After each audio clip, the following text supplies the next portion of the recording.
Smith, guess who, baby?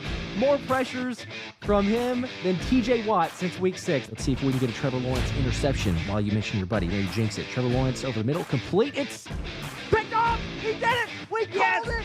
Zack Baun. Oh, my gosh. Four-man pressure with a spy. Hurts steps up, throws Goddard. Big catch. There goes down. Got a first, got a more. Got a 40. Got a 30. Goddard. Going to the 20. There he goes, 10. Oh, my God. Goddard down to the 4. He's at the 4. 5 on the play clock. He'll take the snap. Four-man pressure coming. He's going to step up in the middle, try to take off and run. Jalen Carter there. Brings it down. It's a sack.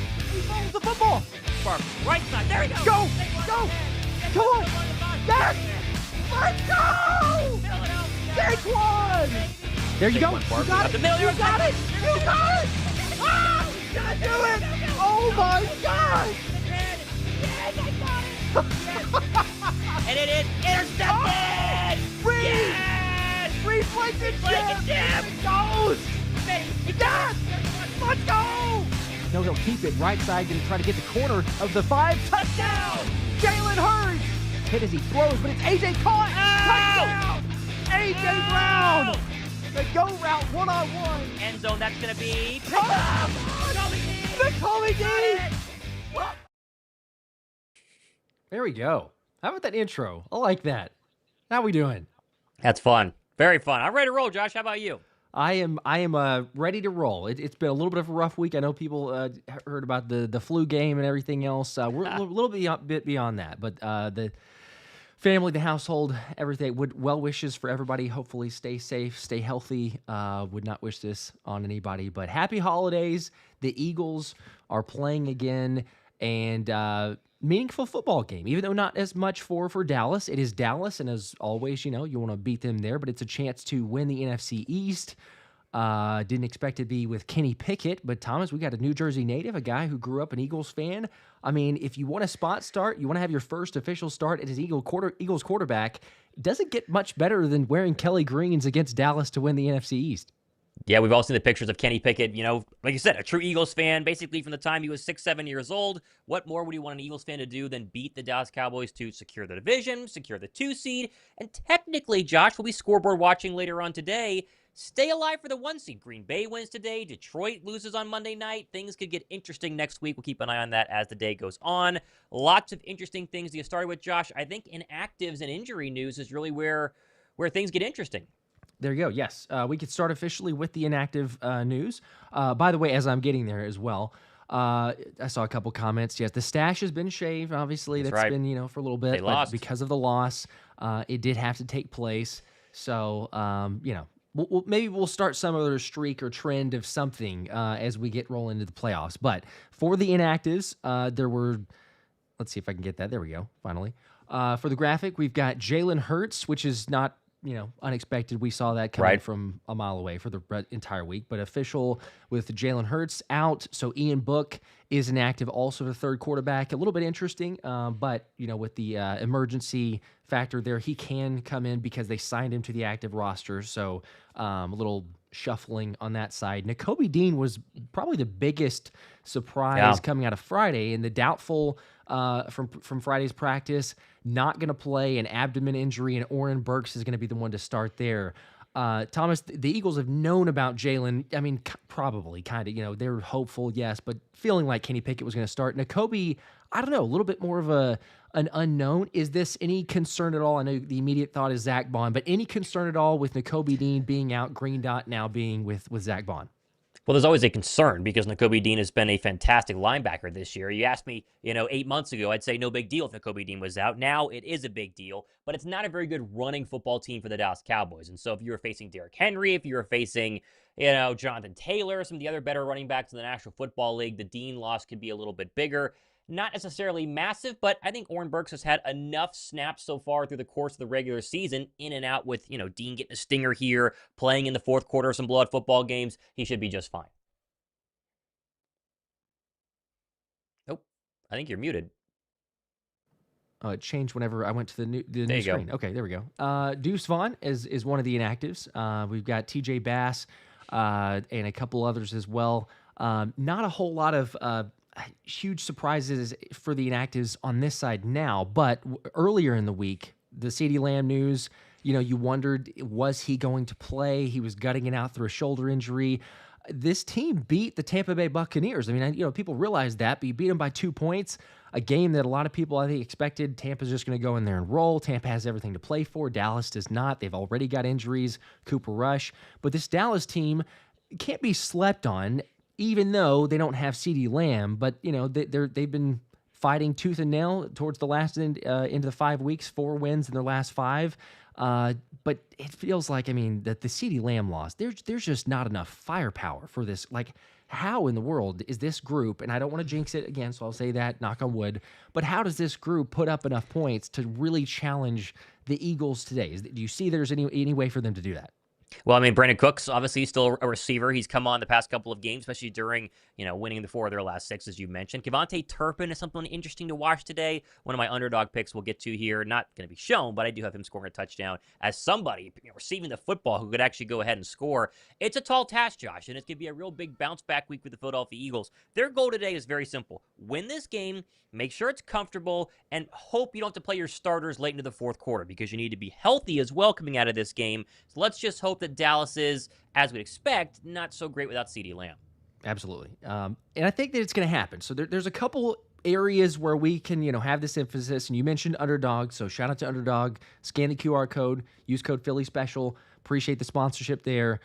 For the plays, as we do every single week, and we talk about, areas to take advantage of. So Thomas, start us out there. Your picks and plays.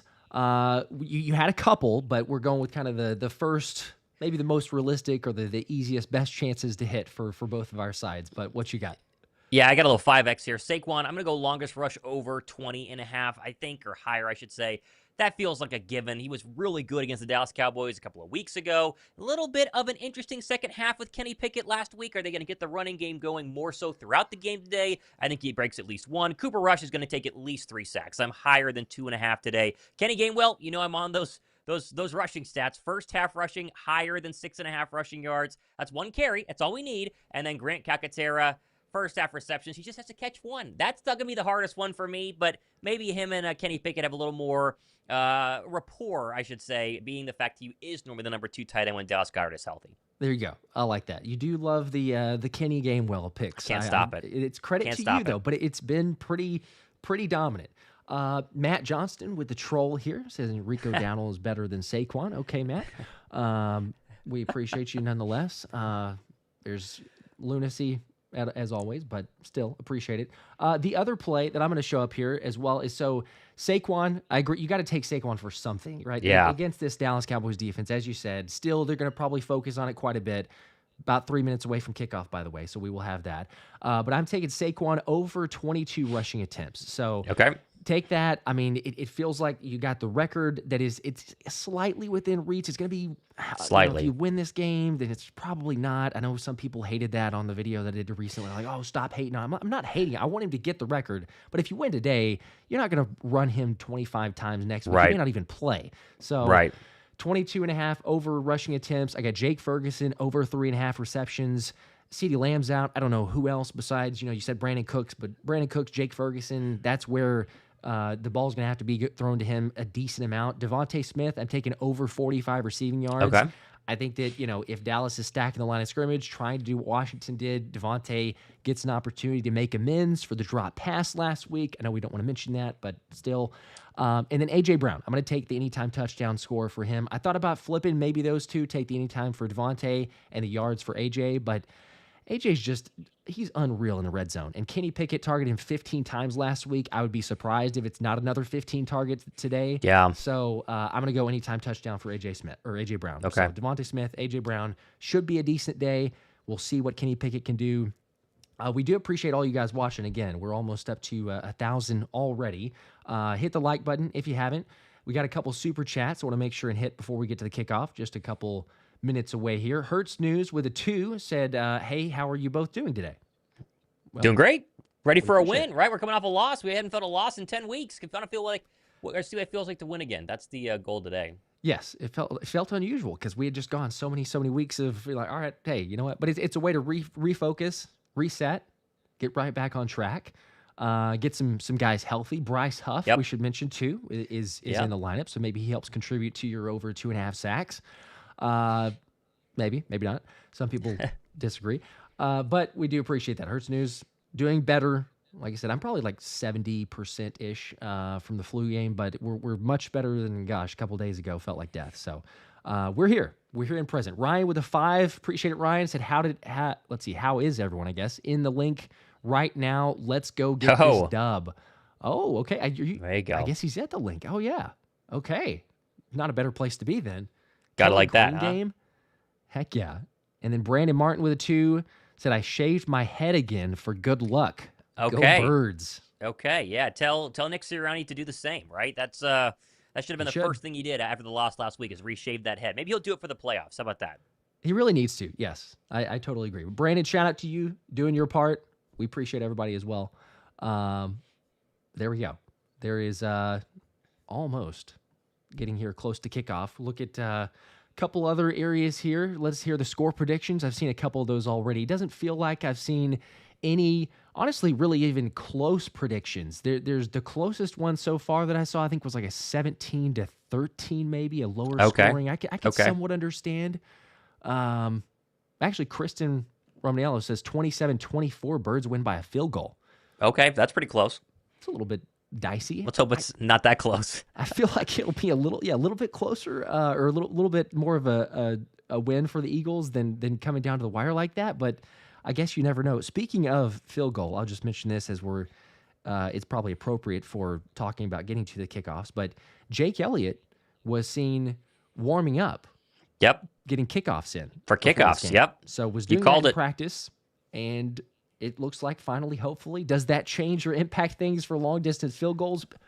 Who really knows? I guess we might see today, but it can't be worse. I think I saw several comments from that going like, look, I don't care because it can't be worse than what Braden Mann. No offense to Braden Mann. He's a punter. The kickoffs were okay in good weather.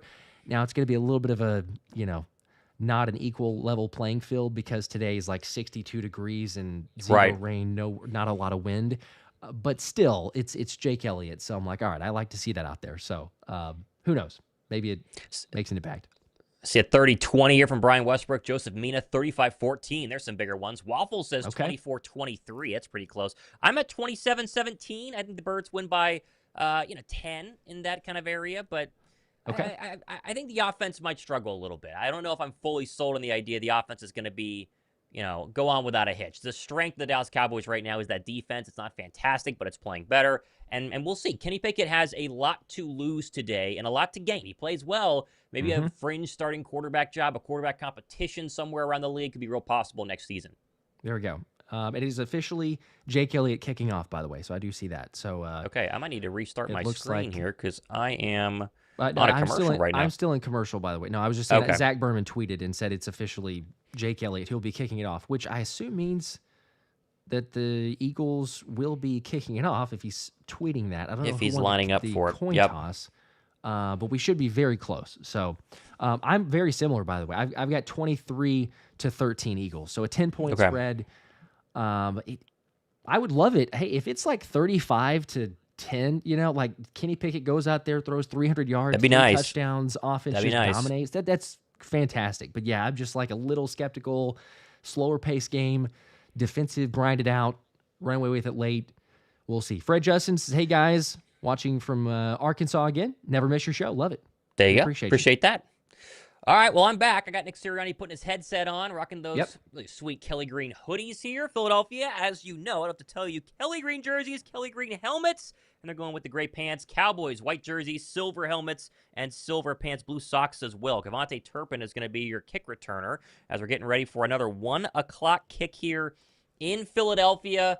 Their second to last home game, as they obviously are going to play the New York Giants. Sorry, they'll play the Giants next week, and then they'll get a home game for the postseason, which would be fantastic. Hopefully, multiple ones as well. As you called it, Jake Elliott, first time this season, puts the right foot on a kickoff. This one angled right, and is going to be way out the back of the end zone. Could have used that one last week many times. We'll see if that makes a difference going forward in this game here. But out comes Cooper Rush. 9 touchdowns, 1 interception in his last 5 games, a 100.5 rating. Big reason why the Cowboys are playing much better is because of number 10. No CeeDee Lamb today. That'll be something we go ahead and keep an eye on all day long. Look for a lot of 2 tight end looks here with Jake Ferguson leading the way there, and Rico Dowdle also coming along as their lead back. They'll start under center with Dowdle the lone setback. Here we go. Play number 1 from the Cowboy 30, and that'll be a handoff to Dowdle on the left side. Nowhere to go. Runs into a wall of Eagles, including Josh Sweat and, of course, Oren Burks there, Josh. No Nakobe Dean. Doubtful with that abdomen injury, so Burks gets to start at middle linebacker today. Here we go. You called it. Josh Sweat setting the edge. Run defense wanting to set the standard. Zack Baun said it in the press conferences earlier this week, as did Vic Fangio. Like, look, the guys are ready to bounce back. We want to go out there and prove something. We feel like we played well against Washington, just started to let things slip late. Jordan Davis also in. A scary injury that looked scary last week with a knee. He's back in there at nose tackle. 2nd and 9 from the 31. Shotgun for Cooper Rush. Takes a snap. Blitz coming. Looks right. Throws right. Hit as he throw. Wide open, though. Caught Brandon Cooks. That's a first down for 15 on the right side in front of Darius Slay. Good throw and catch there from Cooper to Cooks, and there's the first Cowboy first down of the afternoon. Man, that was Cooper Rush getting lit up by Jordan Davis on that play. Jalen Carter on that play. It looked like he was about to get pressure there, and then Cooper Rush gets it away wide open. You're right on that catch from Cooks, but man, pressure immediately on that play. Gain of 15 up to the 46-yard of the Dallas Cowboys. Moving from our right to our left, here's an I formation. This will be a handoff left side to Turpin up the middle, and that's a really nice gain there. Dowdle. That'll be 8, maybe 9, tackled by Oren Burks, and a good first couple of plays here from the Dallas Cowboy offense. Be 2nd down and 1. Yeah, the interior matchup is going to be interesting. You look at the pass rush. Eagles definitely have an advantage, but the Cowboys' run game has been better recently, and so Rico Dowdle being a part of that, but also getting a little bit better blocking, going to be interesting to watch that matchup.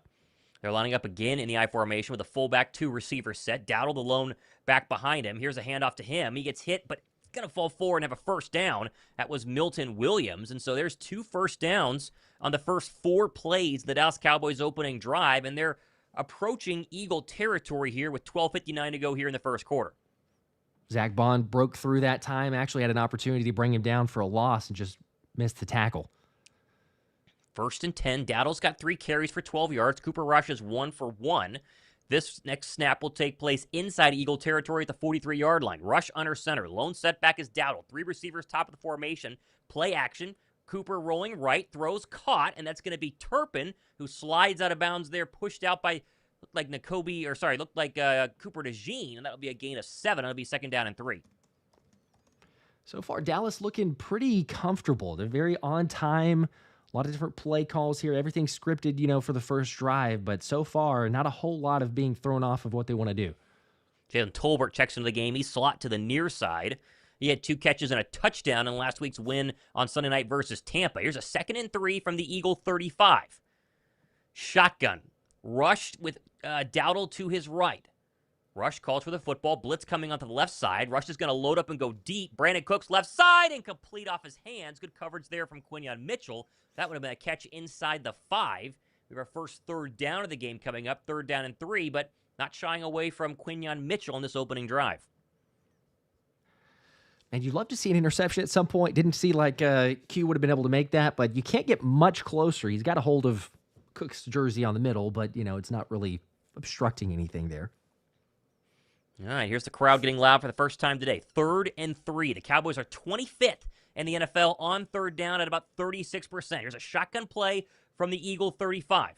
Rush, left foot forward, calls for the football. Eagles bring 5. Rush left, throws left. That's picked! It's Go! CJ Gardner-Johnson! Go! There goes Johnson to the 45 to the 50. There he goes! Yes! He's not going to be touched. 20, 10, 5. It's a pick 6 for Philadelphia. Touchdown! And CJ Gardner-Johnson does it again.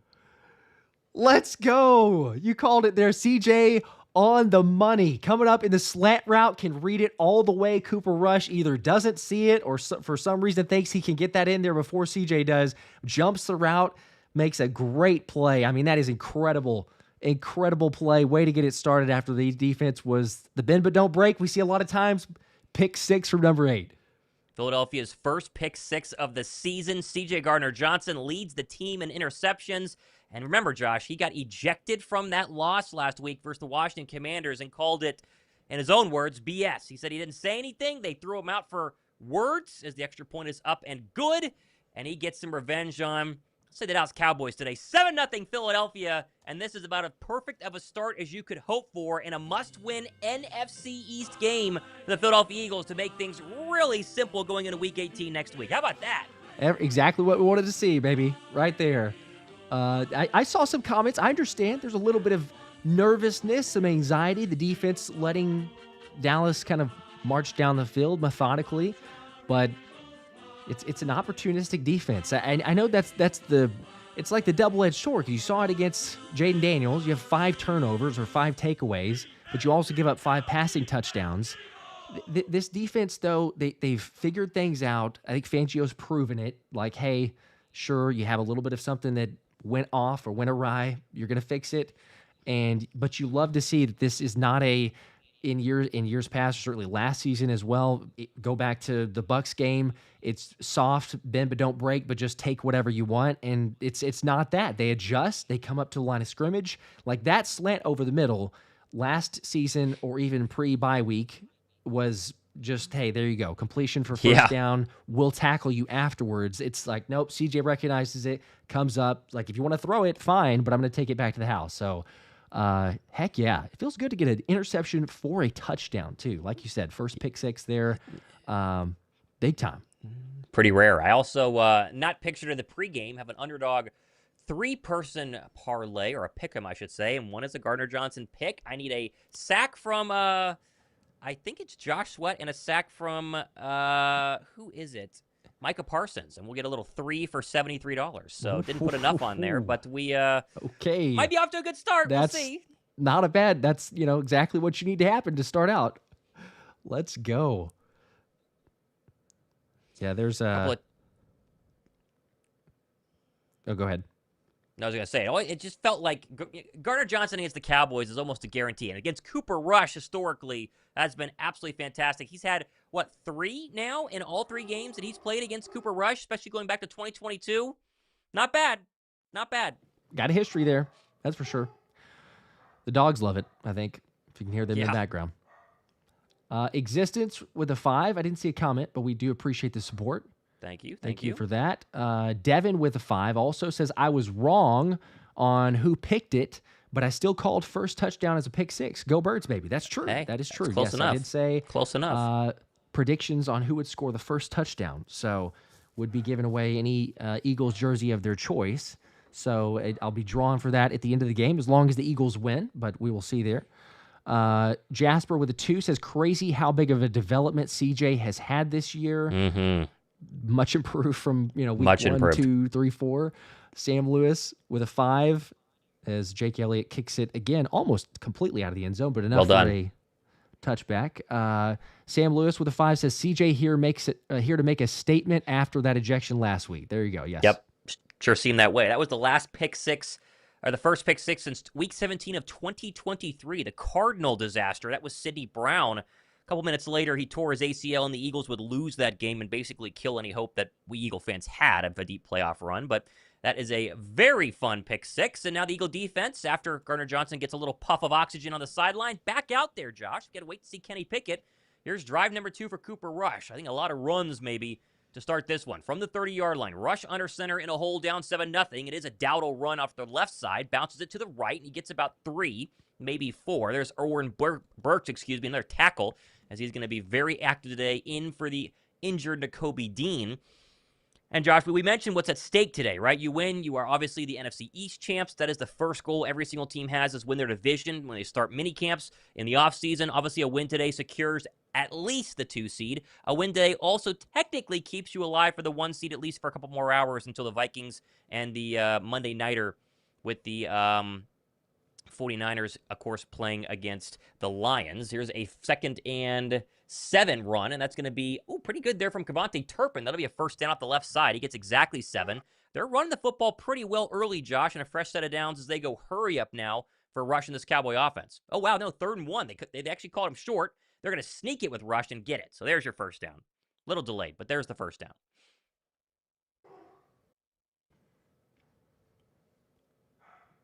All right. The dogs are going crazy, so I'm kind of off and on a mute, but You're good. You're good. 10:33 to go here, first quarter. Jalen Carter getting a break on the sideline right now. 7-0 Philadelphia. Just joining us, a Gardner Johnson interception about 5 minutes ago. Cowboys offense has moved the ball pretty well. They're up to the Cowboy 41 right now, moving from our right to our left. Rush under center. Dowdle, the lone setback. 2 tight end look for the Cowboys. Here's a play action and a really, really deep drop and a throw left side way over the head of Brandon Cooks. And there is some good defense by Darius Slay and Cooper DeJean. 2nd down and 10. A lot of play action game early in this one right now. Little trickery there, but you love to see they didn't fall for it. Keep them open. 2nd and 10. And that was, of course, the first Cooper Rush pass following the pick six. He's 2 for 5 for 23 yards and that interception. Philadelphia swaps out Jordan Davis. In comes Moro Ojomo as your second defensive tackle, along with Nolan Smith, Jalen Carter, and Josh Sweat, your 4. Looks like they're only going to bring 4. 2nd and 10 from the Cowboy 40. Shotgun for Cooper Rush. Dowdle to his left. Takes the snap with a 4-man pressure. All day to throw. Looks left. Throws left. That's going to be caught. What a catch there. And out of bounds is going to be, I believe it's Williams, as he was right in front of Quinyon Mitchell. It'll be a first down and a gain of 12. And minus the interception, Cooper Rush has looked pretty good with this Cowboy offense. Their 5th first down so far between their first 2 drives. Yeah, that is a good catch. Gets a little separation on that one. Bend but don't break. Getting those yardage, like you said, though. And no CeeDee Lamb today, so it's going to be a lot of Jalen Brooks and Jalen Tolbert and obviously Brandon Cooks. Here's Devontae Turpin, big hole, and he's going to have a first down and more, and then chopped down at the Eagle 33-yard line. Shoves Cooper DeJean afterwards as well. That was a massive hole off the left side. As the teams come together, a little bit of a scuffle there. The Birds fans start booing, but that's at least a 12-yard gain as Turpin explodes out of the backfield for another first down for the Dallas Cowboys. Yeah, it was hard to see if I think he just tripped up by his own player, so then he got tackled. I don't know if he had an issue with Cooper DeJean, a little shove afterward. You don't mind the physicality. It's a rivalry for a reason. Even with all the players out for the Cowboys, you know they want this one bad. As a first down play from the 35-yard line. This is a toss right to Rico Dowdle. He's got a long way to go to get some yards and actually goes nowhere. And there's Josh Sweat, Oren Burks, look like Thomas Booker, and I believe another Eagle in there as well. That's 5 Eagles around the football. And that's actually no gain. 2nd down and 10 now for the Cowboy offense. That was Josh Huff, or Bryce Huff actually back in. His first snaps in like over a month. Yeah. Don't forget about that guy. He can make an impact. Mario with a 2, by the way, says, at the game, the energy's electric after that pick 6. Adam with a 5 said $5 for the $5 for the pick 6. We appreciate that. There you go. Love that. Bryce Huff is back in. He's in a 4-point stance with that club around the left hand. We'll see how he does here on a 2nd down and 10 shotgun play. Delayed handoff, Turpin up the middle, nowhere to go. And there's the Eagle run defense we've come to know and love today, really overall this year, as Milton Williams looked like Oren Burks in. Stop after a gain of 1 to be 3rd down and 9. Yeah, you love that recognition there. They've been running it well, like you mentioned. You notice, though, this is a delayed handoff. Milton Williams shedding the block, as did Oren Burks. And I think Jalen Carter was a 3rd Eagle on that one as well. They've been all over it. Of course, showing us the defensive numbers from 2023 versus 2024. But last week, the 5 passing touchdowns was a big factor in the Eagles' first loss in 10 weeks. At hand, though, a 3rd and 9 from the Eagle 34. Rushing the gun, takes a snap. 5-man pressure. Looks in the pocket. Looks right. Throws right. That's going to be caught. Here's Brandon Cooks on Slay again.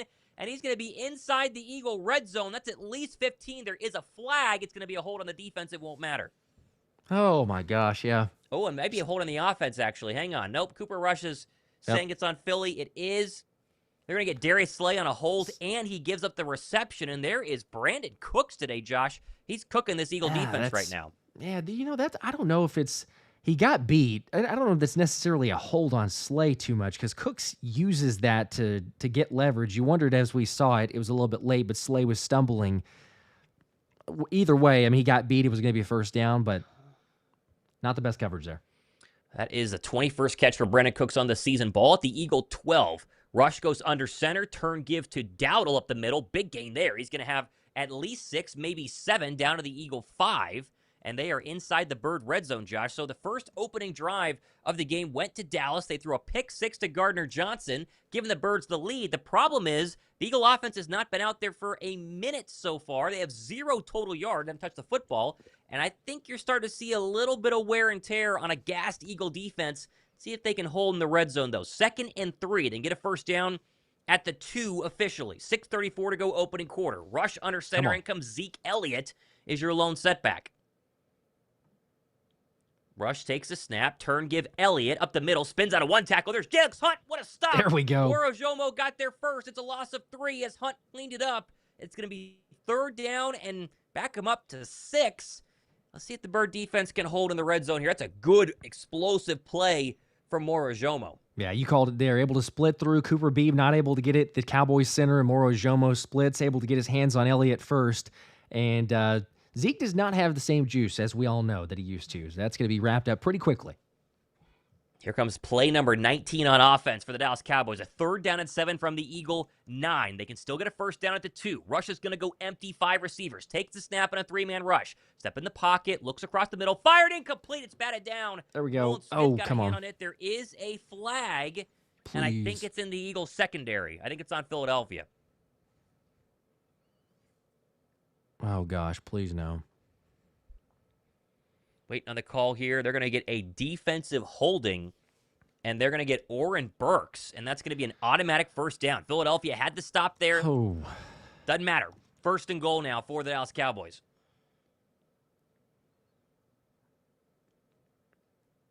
Oh, they're saying it should have been on Nolan Smith. Yeah, they called it on Oren clearly Burks. On Nolan Smith there. Yeah, pretty obvious. Not necessary either. That's the bummer part.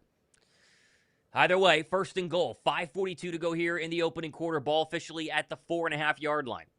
Zeke in the game, standing to the left of Rush in the gun. Rush calls for it. He's going to throw. Looks left, throws fade route. That's going to be caught. It's a touchdown, and it's Jalen Tolbert over Quinyon Mitchell. That will look pretty easy, Josh, and Dallas is an extra point away from tying this one up. Back-to-back weeks where the Quinyon Mitchell effect, Quinyon Bay, has given up a touchdown pass. I mean, it's not the worst coverage. He's pretty close there, and they're just fighting at that point. It's a good throw from Cooper Rush. Great catch.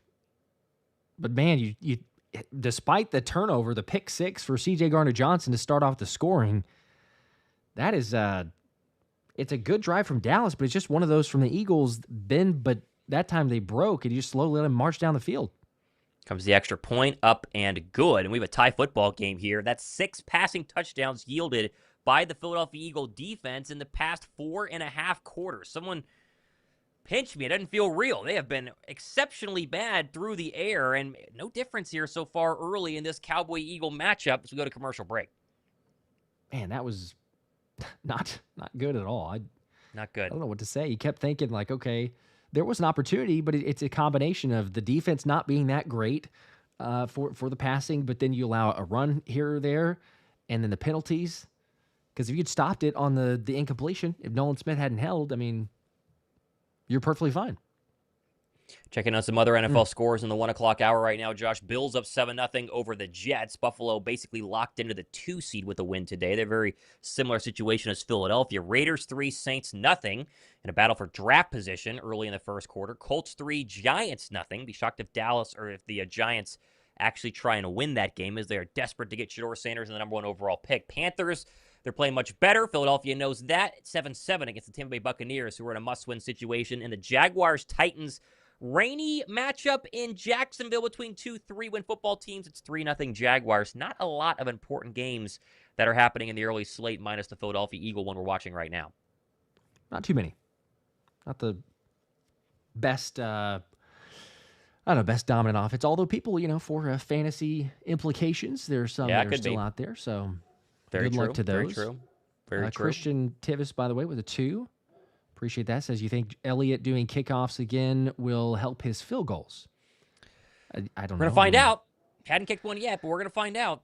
I couldn't imagine that it would hurt, but, who really knows, I suppose, but it can't be worse. It's go out there, get a little extra reps, kick the football, see how the wind hits it when you kick it directionally, all things like that. So, I don't know. Chad Brown with a 2. Says, just need a Quinyon INT today. Yes. Be nice. Especially after giving up the touchdown there. It would be nice to get him a pick. Finally it get would on be the board nice. there. It's been a while. We keep saying it every single week. It still hasn't happened Been a long time. Been a very long time. As we get ready to come back from commercial break, looks like it's going to happen here pretty darn soon.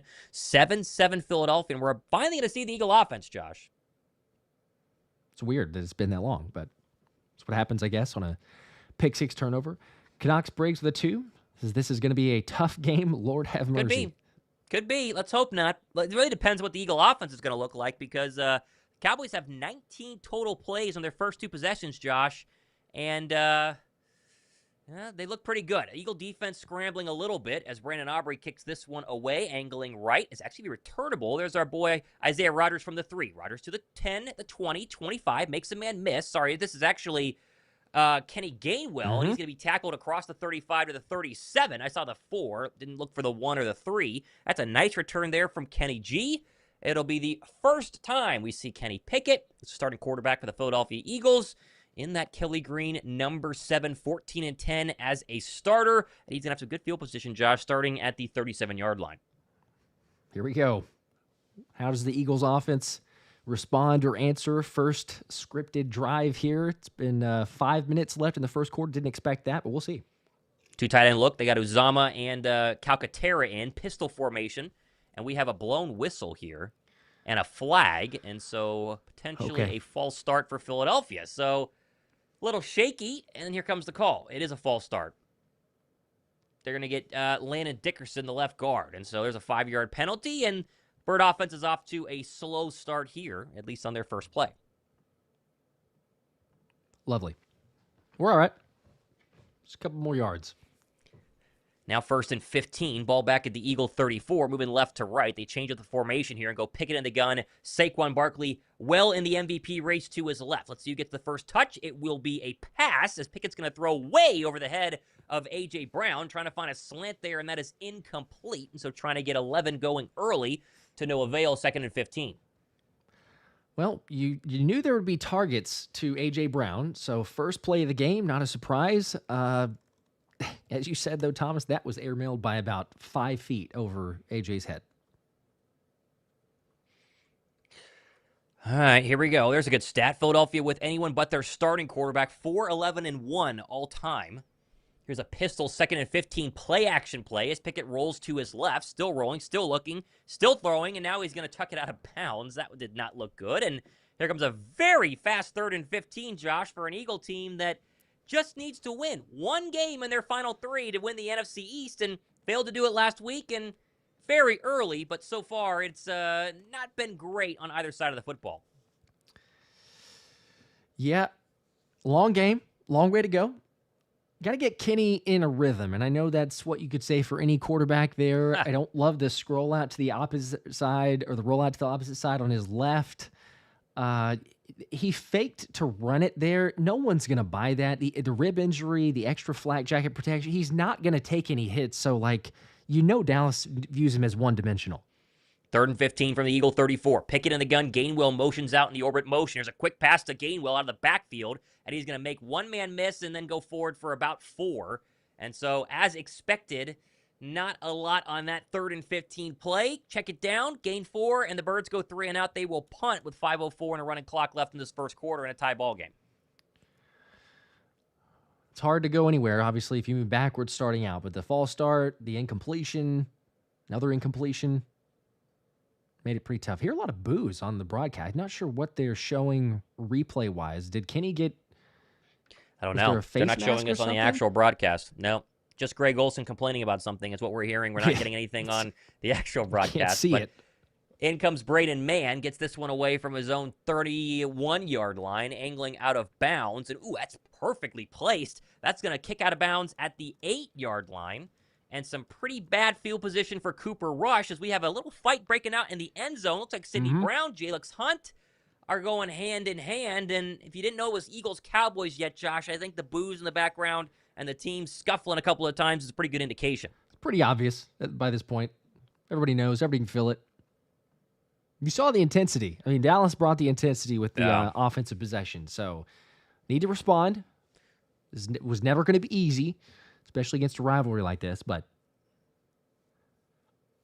Get some text from my buddies Mike and Lamb, who are there at the link and saying the refs are missing a couple of pretty obvious calls. They must have been flashing those on the Jumbotron, not showing us on the broadcast, but that's what he was saying what the boos were all from. So, obviously, early day for the referees against Philadelphia seems to be. I saw a stat on Twitter that the Eagles have had so many more penalties go against them this year than their opponents that it does seem a little bit skewed against Philadelphia if we were people to complain about the refs. We don't do that, right? Right. Well, we're not going to complain about it. But if we were to complain about it, I did see the same stat that you're talking about. It was like one in I think like 1 in a million. The odds, the chances that you would have so few penalties called for you and so many penalties called against you at the same combination in big moments of the games. So, but it's just a number.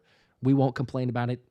But if there were some that would, there's some credence to it. So very true. Very true. Jasper with a 2 says Quinyon gave up his second touchdown of the year. Yeah, that was on him. That was all him. It's not good. Not good. Yep. I mean, listen, Q has been fantastic, but maybe teams are starting to try to pick on him. We'll just kind of see what he has, because any team that's gone against Philadelphia and not thrown Quinyon's way has gotten beat. That's basically been the case. I mean, a couple of catches here and there across the last 10 games where they won. And maybe last week, Commander said, screw it, let's just try and throw the football his way. It worked. Maybe Dallas sees the same thing. Something to keep an eye on today. SQ obviously is still a great player, but maybe teams are figuring him out a little bit more, or at least wanting to challenge him a little bit more this afternoon. Shout out to CB Flash. I didn't catch this a second ago, but Bryce Huff is questionable to return with a shoulder injury. So was already just coming back from the wrist injury, but now Bryce Huff is dealing with a shoulder injury. Not good. Yeah, that was very quick. We'll see if he comes back in, but that does not look very good overall. Here is actually, they're giving us the replay now of what happened, and it was a looked like a Cowboy linebacker shoving. Shoving DeVonta Smith before the pass, and then a very obvious face mask on Eric Kendricks on Kenny Gainwell. So there was back-to-back plays. Oh, and Smitty's holding his wrist after that play, after the cheap shot. So, oh boy, keep an eye on that. All right, 1st and 10, 4:29 to go here, first quarter. Cowboys back at their own 9-yard line. Birds come on a blitz. Quick pass, right side incomplete. They try to get Kevontae Turpin on a screenplay. Good job by Cooper DeJean. Came from a slot blitz, got in the throwing lane. That's an incompletion. There's Smitty on the sideline shaking out that right hand, doing one of these numbers. He should be okay, but we'll see. Man, you hate to see that. Mike Oman with the 5 said, before Pickett threw it out, Smith got shoved to the ground. Yeah, they just finally showed it to us. Yep. Like 5 minutes after it happened, but there you go. 2nd and 10, ball again at the Cowboy 9. Rush in the gun, Dowdle to his right. Bird defense coming off a 17-play scoring drive. Here's a run up the middle for Dowdle, and he's going to get about 3 or 4. It'll be 3rd down, let's call it 6. Good tackle there by Jeremiah Trotter Jr., Josh, in potentially for Oren Burks. We got to keep an eye on that. That is interesting. What if we have another injury there, or is that just like a decision to make of throw out the rookie? We want to see him. It was Oren Burks' job. It's been his job anytime he's had to fill in for Nakobe Dean, but out again there. There's Trotter Jr. in Kelly Green. Looks pretty fun. He's next to Zack Baun standing at the 20-yard line. At hand at 3rd and 6. Birds putting 4-man pressure. Here's a run at Dowdle up the middle, and he's not going to get there. Good tackle by Josh Sweat. He is about 2 yards short. Be 4th and 2, and they are going to punt, I believe, Josh. And there's a quick 3 and out. Good adjustment by the Bird defense. All right, well, there you go. I'd like to see that. Always nice to get a stop. Interesting play call on a 3rd and 6, 3rd and 7 to run the football, but, I mean, I guess they've gashed Philly a couple times to maybe try to catch them off guard. Could end up getting good field position here. Cooper DeJean is back deep to return this one. Dallas has their punter standing at the 4. And we got a shot at DeVonta Smith getting his right wrist taped up. Looks like he'll stay in the game, though. Here comes the kick. Did they get it off in time? Boy, I thought they didn't, but sure enough, there's the Dallas Cowboy kick. It's high, and it's going to be fielded by DeJean at the Eagle 35. Gets around one man, stiff arms another. He's got a long way to go, though, to gain yardage, and he's going to be gang tackled and potentially be down at the 37-yard line. And that's where you'll see Kenny Pickett and the Bird offense, fresh off their first 3 and out of the day when we come back from commercial break. No Saquon Barkley yet, Josh. It's kind of an obvious, like you might as well just go ahead and run the football with Saquon. Let's make life easier. Just double check and make sure. I know Dallas, I'm sure, is going to be selling out anyway to stop Saquon, but just make them prove it to you that they can stop it.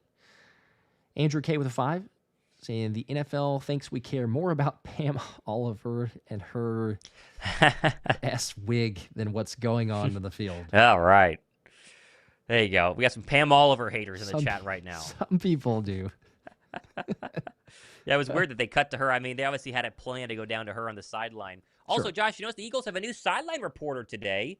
It Yes. is no longer Howard Eskin. They have, I believe, a local NBC affiliate reporter, I believe. I'm blanking on her name, but it'd be your first day. Yeah, Devin. First game. And who is it again? Devin Kearney. Is it Kearney? I Okay. think so, yeah. Devin Kearney. Yeah, that was kind of Kearney? strange. They didn't Kearney? make an announcement at all. It was just kind of a surprise before the start of the game. Hey, Howard's not here. We have somebody new. So maybe someone will get a I think they tried deeper to report on that one. Well, I think they tried to hide it a little. I don't know exactly what's going on, and I know people ought to have bunches of ideas and reasons and everything else, but I did see a little cryptic, Friday just news dump, and not even a news dump really, but I think that Howard had posted on his Twitter, I believe, saying oh, I'm going to try something new.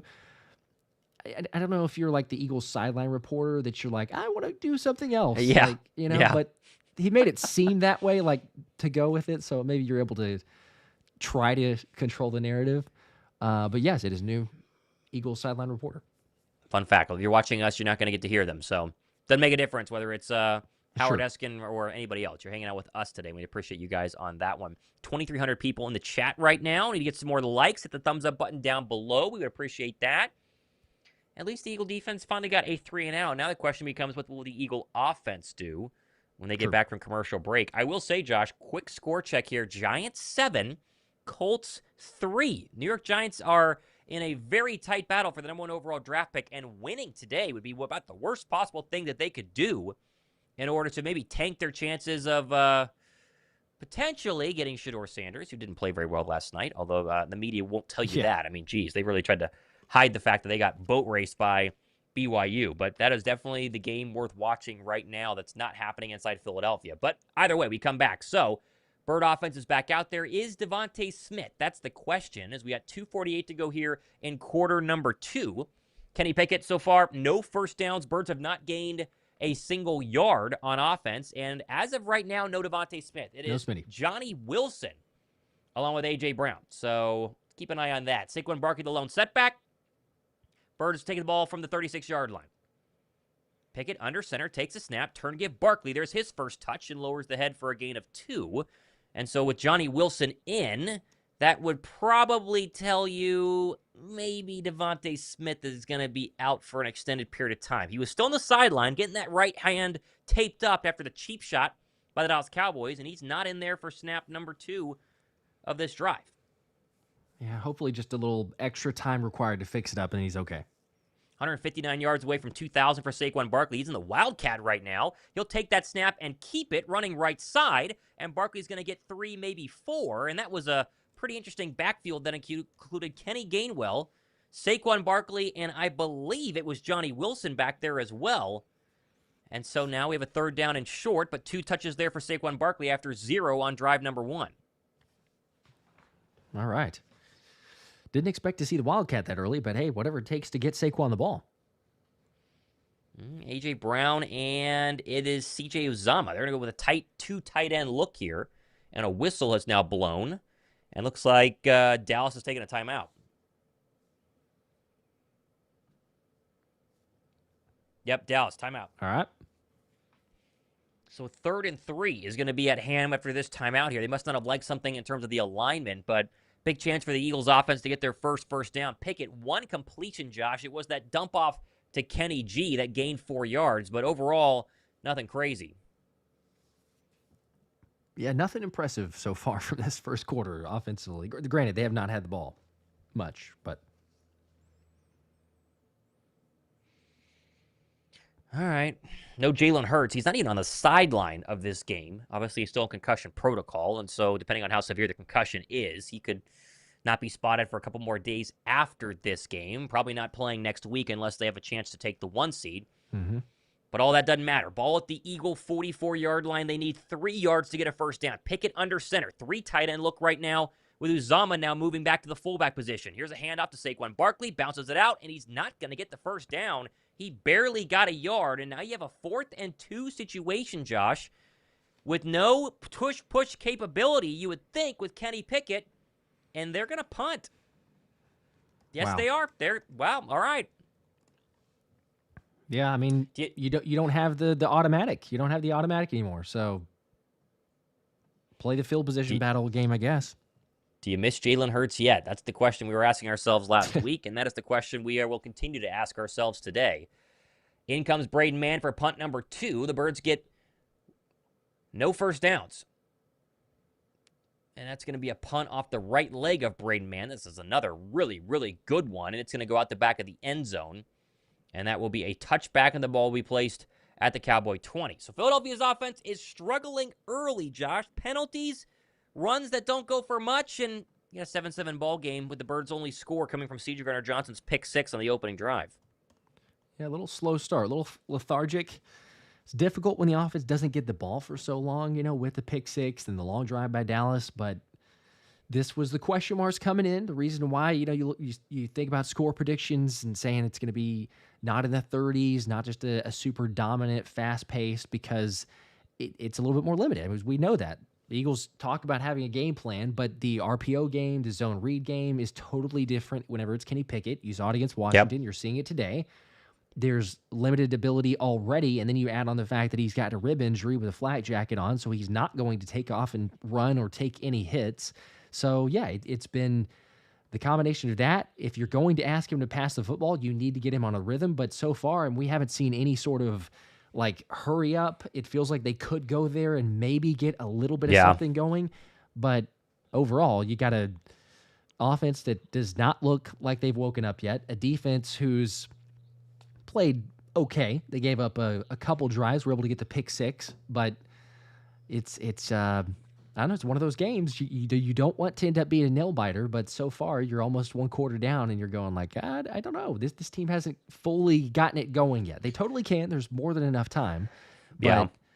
I mean, Jalen Hurts is you said it correct. I mean, Jalen Hurts is incredibly missed, but for people that want to knock him or doubt him or hate on him or whatever, he is so much more valuable than what people want to realize or what they want to say, because it's not even just offensive.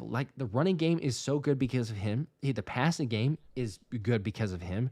The way the offense operates, but also defensively. The fact that the Eagles can sustain a drive for 6, 7, 8 minutes, give the defense a break, and then the defense come back in. It's complementary football from all sides. And so you're not seeing it. As to no surprise, you don't have your starting quarterback. No team plays as well. But, yeah, the Eagles feel it drastically.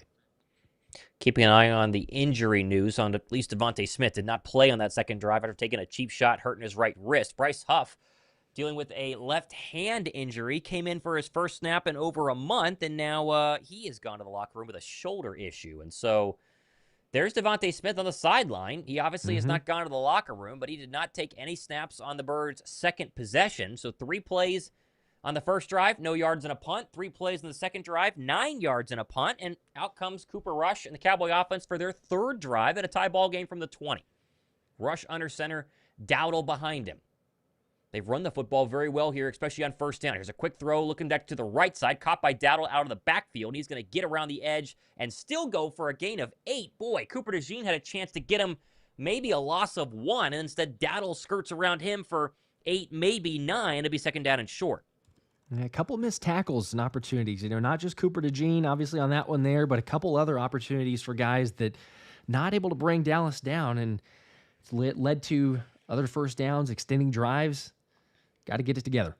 2nd and 2, probably final play here of the first quarter from the Cowboy 26-yard line. This is going to be a run right side to Dowdle, and he's going to run into a gang of Eagle defenders, tackled by Moro Jomo for about 1 to be third down and 1 upcoming, and that's probably going to end quarter number 1. All right. Well, 7-7. Not exactly how I would have expected this one to go, but after one quarter, you got, 14 total yards for the Eagles, 117 for Dallas, but a 7-7 ball game. Not so great. Not so great at all. As we check in on the other games happening right now, Buffalo still up 7-0 over the Jets. Raiders 3, Saints 0. Giants 7, Colts 3. Buccaneers 10, Panthers 7. Jaguar-Titan game, which if you're watching right now, you have might have some problems there. 3-0 Jaguars. Late games today, Dolphins, Browns, Miami, obviously trying to maybe keep pace for that 7th seed. Long way to go there. The cream of the crop, though, the Packers, Vikings on Fox, and then the nightcap on NBC, Falcons and Commanders. Both teams need wins there in order to keep pace in their respective playoff races as well. A lot of really quality football games out there. That's Yeah, a lot of fun ones today. So a lot of great. fun ones today. There should be a very intriguing one, as you've mentioned and we talk about, but the Packers, Vikings, Falcons, Commanders, those have some major implications playoff wise, but it's always just strange this time of year because what happens. You start getting the difference of schedules. You already have the Thursday night football game, but Christmas with the Wednesday games was odd. It was cool to watch on Christmas, but odd on a Wednesday. And then you got Saturday games that start getting built in there, and then Sunday, Monday. So it's nice to have football on a lot of days of the week, but then it makes for a Sunday, and you're like, why are there so few games? Like, what teams are playing here? Why are there only these matchups? Getting close to the playoffs, though, so that's the good omen there. Teams obviously trying to win games, and some teams trying to win the draft, or at least get a better draft pick, and that's something that we're lucky that we don't have to deal with right now in Philadelphia, because right now not playing for anything would definitely stink. Here's an interesting stat for you, though. At this point right now, in the early action, because there's just the early Sunday games, but the quarterback with the most touchdown passes out of all quarterbacks is Drew Lock. Drew Lock has 2 touchdown passes, and the Giants are up on the Colts 14-3. There you go. It would that be is pretty comical if they won that game. It would be. It would be. I mean, geez, getting a win today for the Giants would all but guarantee they're not going to get the number 1 overall pick. And then next week, obviously, if Philadelphia has nothing to play for, you're looking at starters definitely resting, backups playing, and another win would really mess up the New York Giants. A loss last week could be the best thing that could happen to Philadelphia in the long run. But a lot to go, though.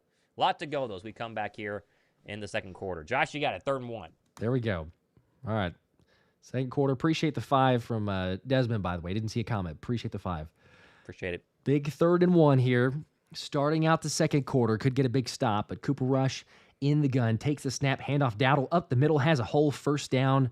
Brought down, but a gain of 4 yards there. It's been a big difference the past 2 weeks, Josh, is really the point of attack on the offensive and defensive line for Philadelphia. This defensive line was hitting people in the backfield all the time during the 10-game win streak, and now, past 2 weeks, not really been the case. Teams are getting 4, 5, 8 yards a carry right now over the course of just 7 days. It's crazy. It's a big difference.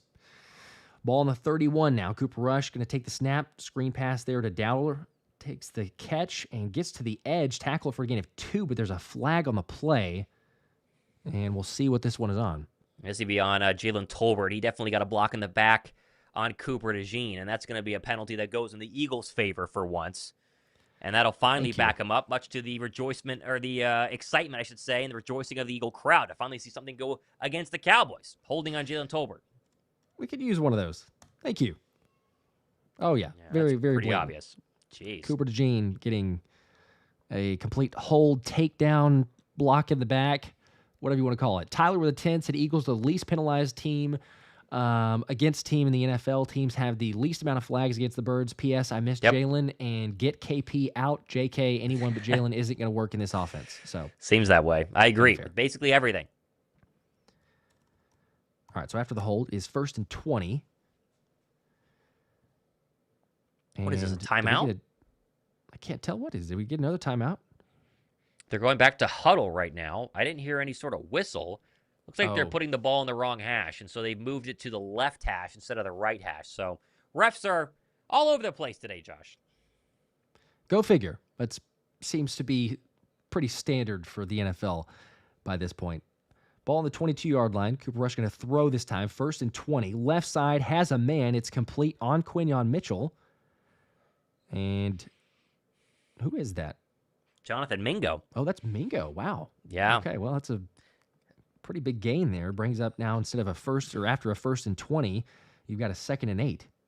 Yeah, it's simple stop route on the left side, one-on-one with Quinyon Mitchell. They talk about the rookie wall, Josh. I don't know if I believe the rookie wall. You play 12, 13 games in college football. You're on 17 right now if you're in the NFL, and you're seeing Q and DeJean not as sharp as they had been earlier on in the season. Your 2nd and 8, another pass for Cooper Rush, right side. Has a completion almost up to the chains as Cooks, but brought down 1 yard short, so going to bring up another 3rd and 1. Yeah, he got close to the line to gain at the Cowboy 42. Looks like he stopped at the 41-yard line. Obviously, no CeeDee Lamb, and so a lot of Brandon Cooks early. I should have taken the higher on my underdog fantasy picks because I think he would have beaten it by now. It was like 30 yards. He's definitely over that. 3rd and 1, though. All right, 13 in the second quarter and a timeout. Second one for Dallas. How about that? Looks like you're going to get Jeremiah Trotter Jr. the rest of the way, Josh. I mean, it's been, Oren Burks on that opening drive. It was Oren Burks last week filling in from time to time. We were told Oren Burks during practices over the course of the past couple of days, and now Trotter Jr. is the guy making the calls and being one of the starting linebackers on defense. There's no update as to why, though. Yeah, I don't know if it's Burks has struggled in his past in his career. I mean, you haven't seen him, this season really, but against coverage. But I don't know if in this game, I'm trying to think of like passes over the middle on the linebacker.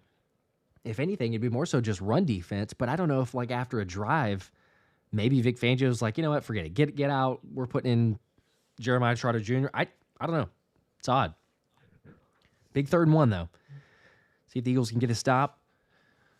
Ball on the 41-yard line. Rush in the gun. Takes the snap. 4-man pressure. Going to throw it. Looking left side. Going to take a deep shot. Has a man there, and he just underthrows to the left. Had Mingo on Quinyon Mitchell with C.J. Gardner-Johnson pretty close in coverage as well, but incomplete. 4th and 1. Yeah, I thought he had a step here, Josh. If he puts this out in front of Jonathan Mingo, working on a little stutter go on Quinyon Mitchell, that's probably a completion. He threw it to the left shoulder, should have let him inside a little bit more. Bird's lucky. I think Dallas will go for it. Give me a 2-second pause on your stream as well, Josh. Just to click, wait a second, and then click again. We should be fine. All right, here we go. Let's see. They're going to punt, though. There we go. Okay. So we will get the punt. And the punt is away. This one, Cooper DeJean back there will fair catch at the 18 or 19-yard line. So that's where the Eagles will get the football coming back. See if the offense can get something going, a little more than what they had in the first quarter with 12:49 to play in the second quarter.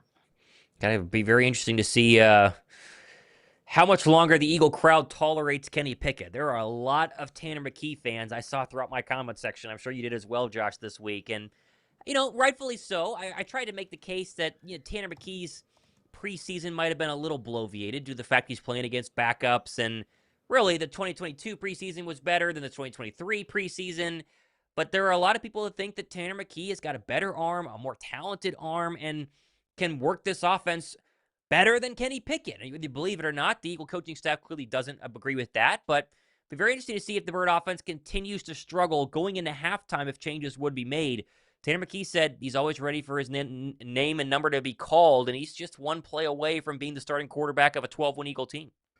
It's totally fair. I mean, if you have struggles or issues, it's not like they wouldn't make that change, but yeah, it's just one that I saw the same comments, and it's like Tyler said earlier, no one's going to be Jalen. Like, as soon as you go with it, let's say you move on from Kenny Pickett, well, Tanner McKee is not going to present a challenge or a threat in the zone reads or the RPO. Like, the defense will be like, cool, you want to pull it? Like, you can take off and run, and we'll catch you with anybody. No offense to Tanner, but we've seen him try to run. Like, he's just not, speed's not his game, and that's fine, but it just totally changes the game. Now, at least he will push the ball down the field a little bit more. He could be aggressive, but there still comes with, risks and potentials of turnovers on that side. So, I don't know. They were always going to give Kenny Pickett this start. Howie Roseman got him for a reason. So whether or not a lot of people, because I saw the comments in mine also of, is he the guy? Should he be out there? You're going to give him at least a game, probably multiple if you have to. The hope is that you don't, but even if you had to, you'd probably give him multiple because it's twofold. And we haven't seen anything at all, so there's not really a case to be made. But if he did play well, the argument had always been, well, hey, maybe you have extra value, right? Because then you have a team that goes, hey, Kenny Pickett could possibly be a starting quarterback for one of these teams. Then you try to work out a trade. But, yeah, ultimately, you haven't seen anything so far. It's still early. You got 3 quarters. Get him in a rhythm. Maybe there's something there. But, no, I don't think that anybody even – it's not like we're – arguing or defending, saying that, Kenny Pickett is the greatest quarterback in the world, or he's the greatest backup in the NFL. Like, it's just, he was always going to get this spot. So, we'll see what he does here. Starting the second quarter, they are going to throw Kenny Pickett to the left side, and it's hit DeVonta Smith. It's a short completion, a gain of about 3 or 4 yards, but the best news there is that Smitty is back in the game. Yeah, he went to the Blue Medical tent, came back out, sat in the sideline, missed the previous drive, and comes in there and makes the first catch by an Eagle receiver. That one good for 5. So they have 17 total yards on offense, Josh, into the second quarter. 2nd and 5. What does Saquon Barkley have for us, huh? Be nice to rip off a long one here. Wouldn't mind that. 12:15 to play in the second quarter. Basically none of Saquon. Another pass, though, for Pickett. Try to get him in rhythm, and something weird happened. He just dropped the football, stumbled, didn't let go of it. I don't know what that was. Saquon recovered it. If that's a fumble, what is this? Oh, I think the Cowboy player gets his hand on the ball. Wow. Yeah, so Pickett's trying to throw, and that's going to be an incomplete pass, thankfully. But someone got a hand on Kenny Pickett's right arm, and that's why he cocked it and basically cartwheeled over himself, Josh. That was unbelievable. Good news is it's an illegal contact on the Dallas cornerback Andre Booth working on DeVonta Smith, and so very clearly right there, by the way. Clearly. That'd be an automatic first down, but goodness gracious. I thought no one touched Kenny Pickett, and that would have been one of the weirdest plays since Mark Sanchez's butt fumble. That was awful to watch. I did too. I was like, did he literally just go to throw the football and just drop it? Like he forgot to throw it or he lost it? So maybe that's my mistake for not giving Kenny the benefit of the doubt there. But it didn't look like the Cowboys defender was as close as he was on that one. First down nonetheless. We'll take it. Gustavo got says that was hilarious. Yes, that was. I didn't know what to make of it. Boy, this crowd is restless, Josh. You can hear them in the broadcast. They are desperate for some energy from this Eagle offense. Yeah, you could tell, though, they're trying to get Kenny a little bit involved, a little bit of a rhythm and momentum here. Tyler Steen is in as an extra lineman on this play. 1st and 10, Kenny's under center, 2 on the play clock. Will he get it off? He does take the snap. They're going to throw, though. This time, Pickett with a little bit of time over the middle, complete. Saquon Barkley with a catch, this time at the 35-yard line where he's tackled. So it'll be a 2nd and about 3 or 4. Yeah, you called it. They had Tyler Steen in there as an extra offensive lineman on the right side. He was lined up to the right of Lane Johnson. That was clearly a run, which Pickett checked out of and then checked down across the middle to the running back, Saquon Barkley. So a couple of touches for Barkley, not much going, but hey, 2nd and 5 nonetheless. 2nd and 3, sorry. All right, here we go. Ball on the 35-yard line now. 8 seconds on the play clock. Pickett in the pistol. He'll take the snap. He's going to hand off to Saquon. Jukes past the first man, and then he trips up just short of the chain. So now it's going to bring up a 3rd and 1. Very similar to what we saw last week in the second quarter as Saquon claps his hands together in frustration after falling there. You know, he had that big 60-yarder in the first quarter, a couple of decent runs as they're going to go hurry up here. Not a lot in the second half, not a lot so far today. Another run right side. Saquon, big hole, 1st down. There you go. Tackled at the 44-yard line, and I think that's the most positive run by a significant margin so far we've seen from Saquon.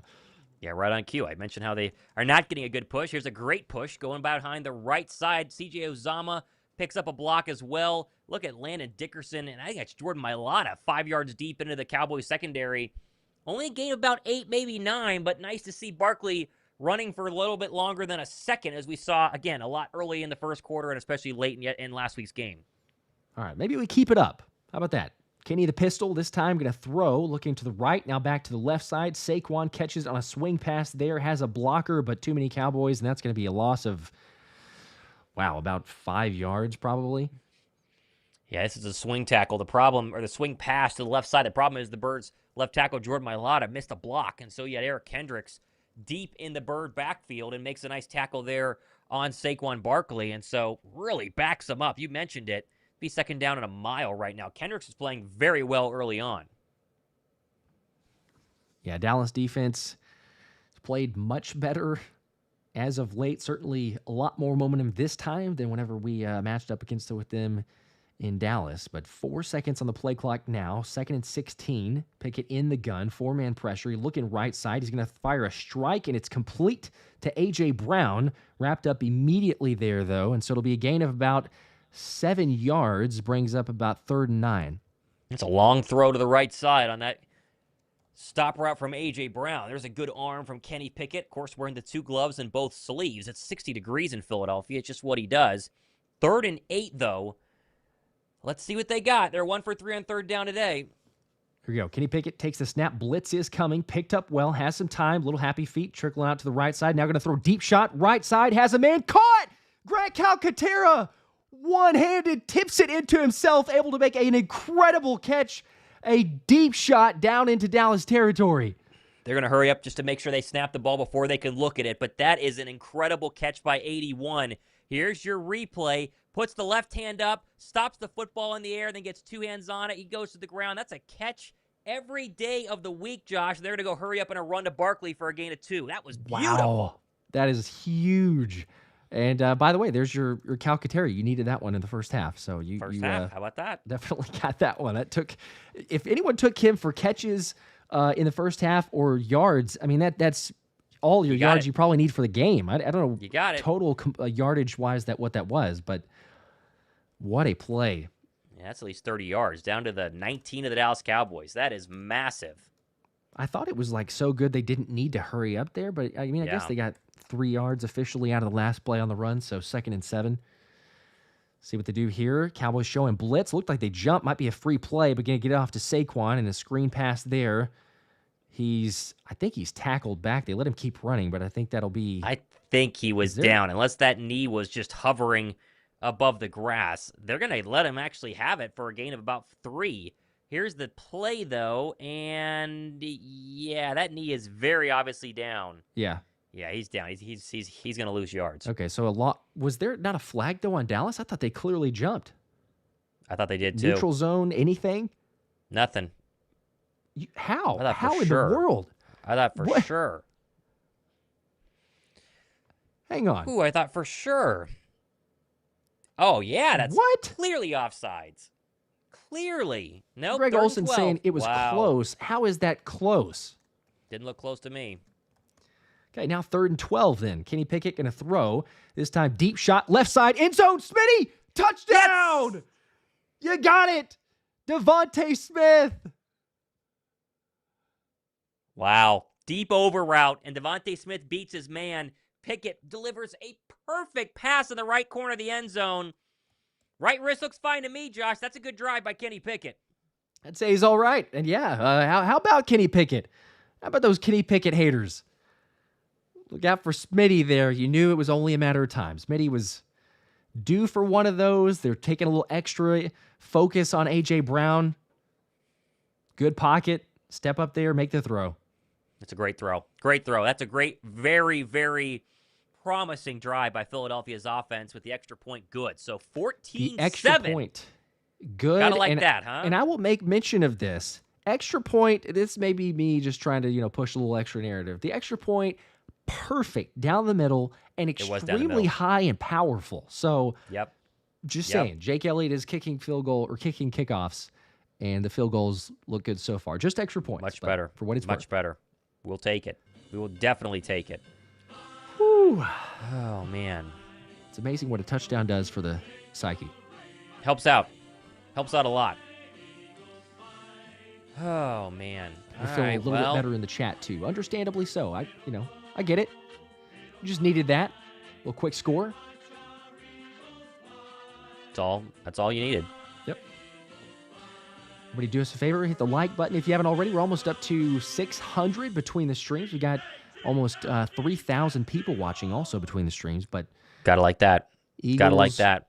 on their way to the NFC East title against Dallas, wearing the Kelly Greens. It would be nice. We've talked about this a number of times. But if you win here today, you take out the pressure, the worrying, whatever you want to call it, of the last week, where you can go, you know what, we're going to take that as our bye week. You get everybody reset, healthy, rest, extra film sessions, don't worry about too much other else, and then prepare for the playoffs, and then you go make your run. Instead of, if something crazy, weird, strange happens today, then all of a sudden, it's do you still rest your starters because you're like, yeah, but you do have something to play for, depending on obviously what Washington does. Just take care of business today, get it over with, know what you have, rest the final week. Don't mess around with the Giants or any other potential injuries, and just move on. And technically, too, Judge, we talk about resting in Week 18.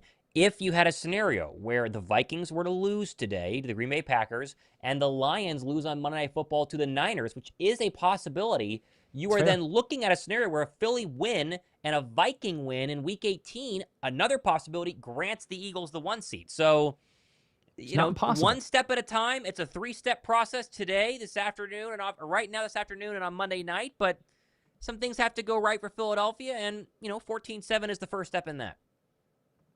That's true. We shouldn't count it out. Nothing is over. It's not impossible. There's some strange lines also. I mean, just say that. Like, you look at Green Bay is -1 against Minnesota, and it's a home game in Minnesota. So, and Green Bay's been playing phenomenal, like incredibly well, I think, as everybody knows.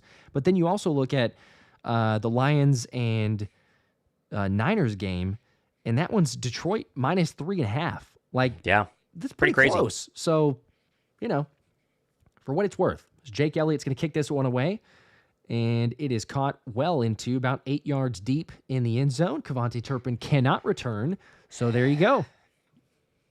There was some win last week, and Braden Mann has done a pretty good job on kickoff duties the course of the season. But good to see Jake Elliott back. I'm not sure why they stopped doing that this season. But Jake Elliott's been making sure a very dangerous returner, Kevontae Turpin, has not had a chance to return one yet. You're right.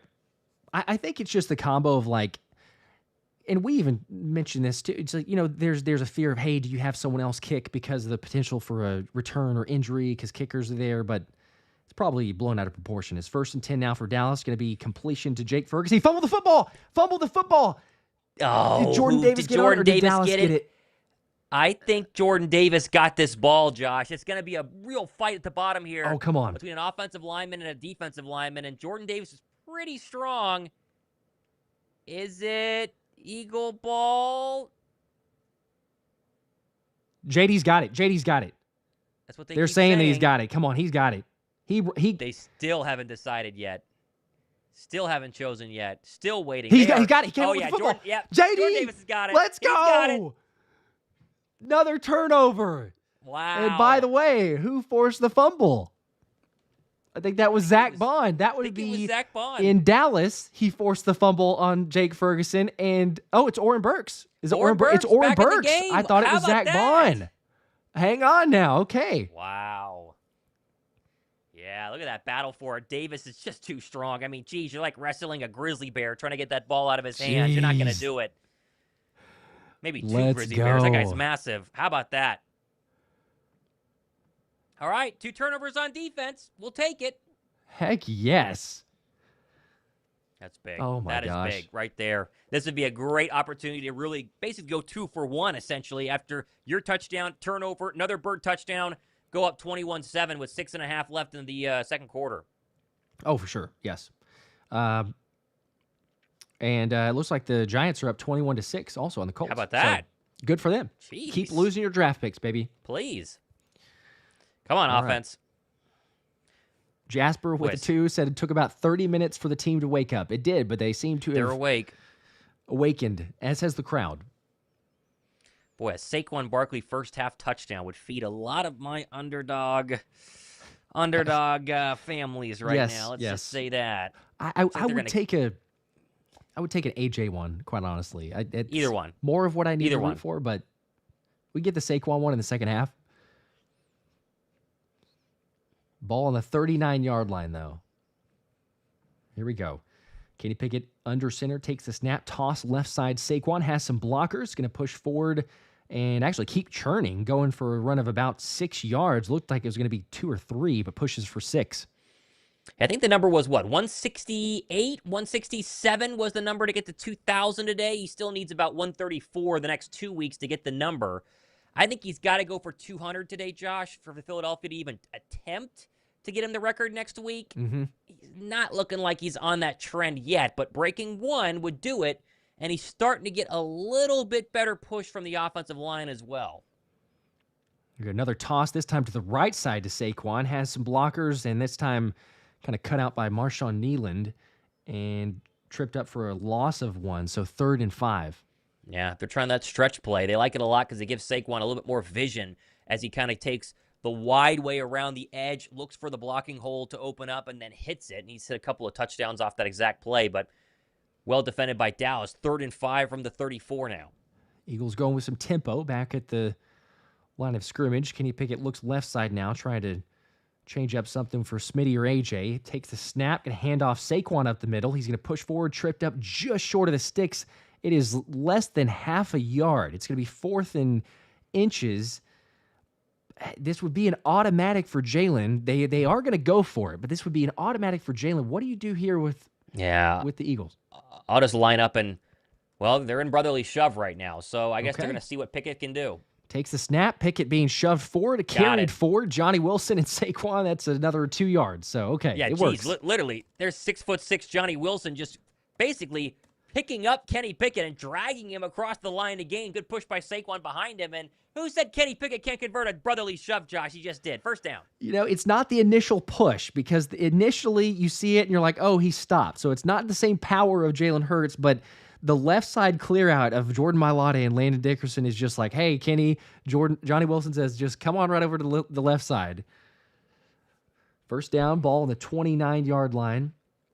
Takes the snap, fake handoff to Saquon. Left side throw, incomplete, intended for Grant Calcaterra. Brings up 2nd and 10. Yeah, it's an RPO. I would have stuck it and kept it in Saquon Barkley's chest there. I didn't like the 2 receivers to the left side with 3 Cowboys in the same area. 2nd down and 10. 4:13 to play in the second quarter. Eagles up 14-7. After a very slow start in the first quarter from the offense, the only scoring done courtesy of C.J. Garner-Johnson. See if AJ's gotten a lot of attention, which is totally understandable, but you wonder if they're going to go his direction. Here's Kenny now in the gun, takes the snap, going to look left side. He will fire, and it is AJ complete. This time it's going to be short of the sticks by about 5 yards, so it brings up a 3rd and 5. How many times have we seen AJ catch that and throw the defender off him and run for more? You saw it a couple times last week on 4th down, unable to do it there, but still a nice gain, 3rd and 3, and they're going to go hurry up here. Looking for a Saquon run, probably. We'll take that 3rd and 3. Eagles at the line of scrimmage quick. They've gone to this get set quickly, then view the defense, take your time, let the play clock run down. 10 on it now. This time handoff to Saquon. That's what it is, up the middle. And again, it looks like he's even less than last time, but it looks like it's another 4th down. So it'll be 4th and inches. Do you just go ahead and run it again? Yeah, you wonder if they are going to brotherly shove it again or just stick it into the gut of Saquon Barkley. He's had some good push here, but they're in brotherly shove formation yet again. This is like maybe half a yard. Ball the 19, snap here from Kenny Pickett. This time, oh man, that'll be a lot closer. I don't think he did. There's a flag, though.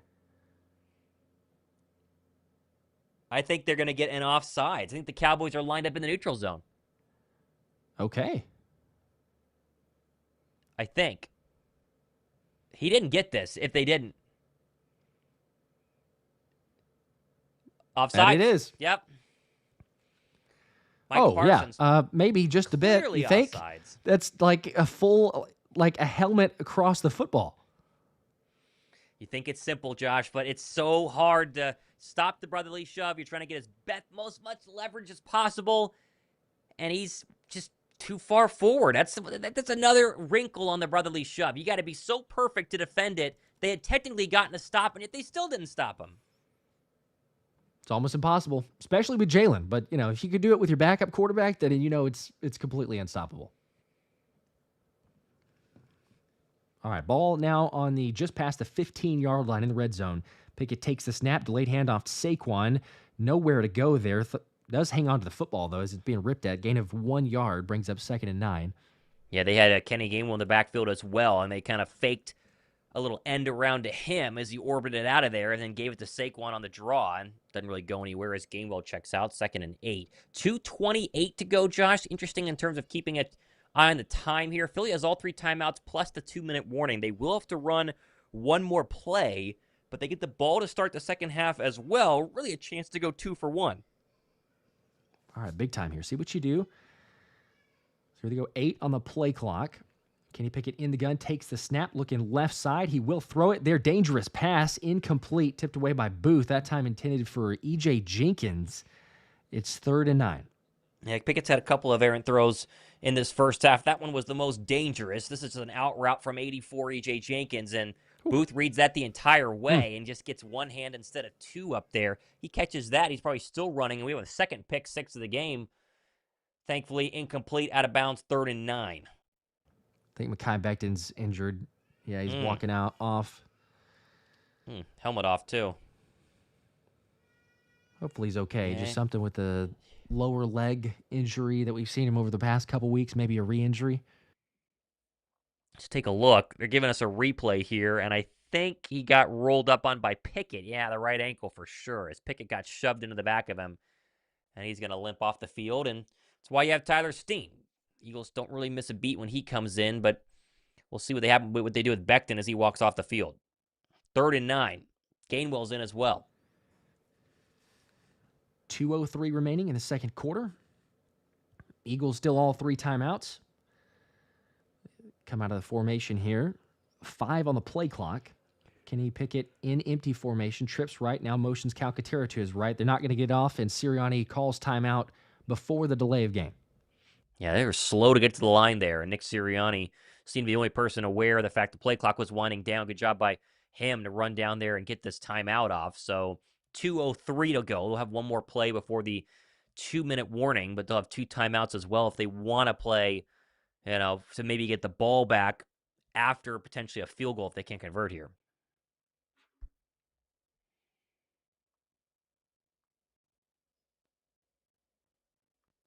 Could set up perfectly. If you get a score, convert for a first down, I guess, first, but get the first down, get a score, not a whole lot of time left.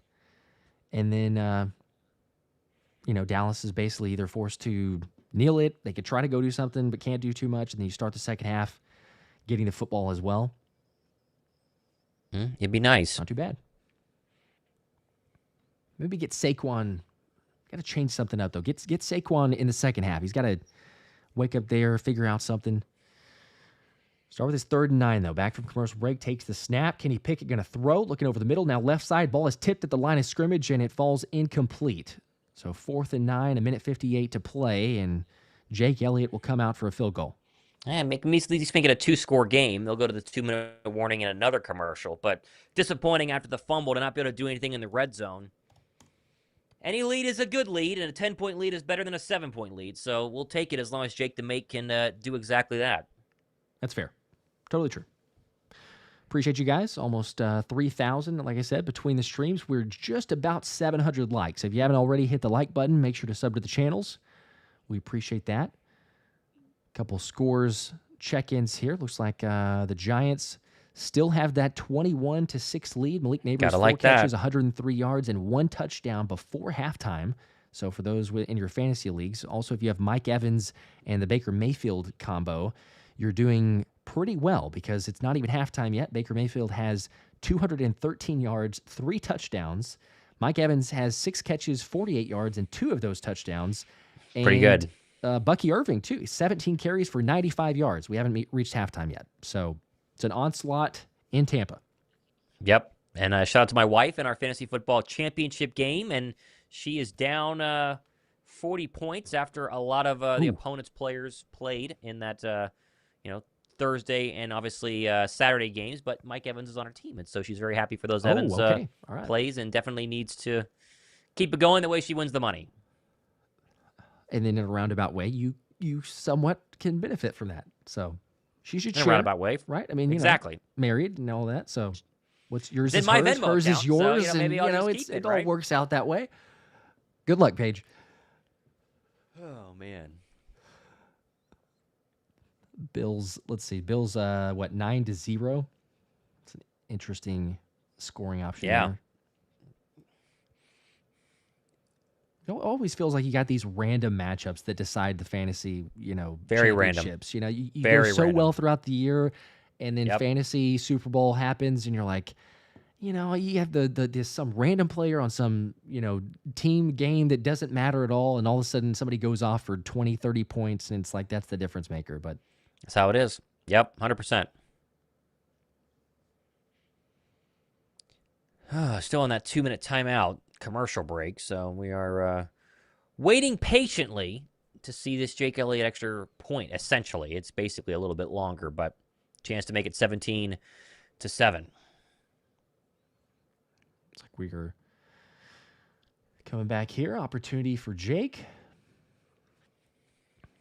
See if the kickoffs have helped. So far, they have for the extra points. First field goal attempt, 31 yards on the left hash. Snap is good. Hold is good. Kick is up, and that is a beauty.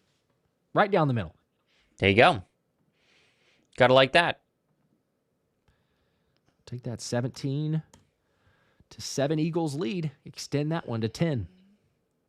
It's comfortable. It's not enough, but it's comfortable. I think that they've played well, but you'd like to kind of blow out Dallas and maybe even get a little Tanner McKee action in the fourth quarter. That'd be fun.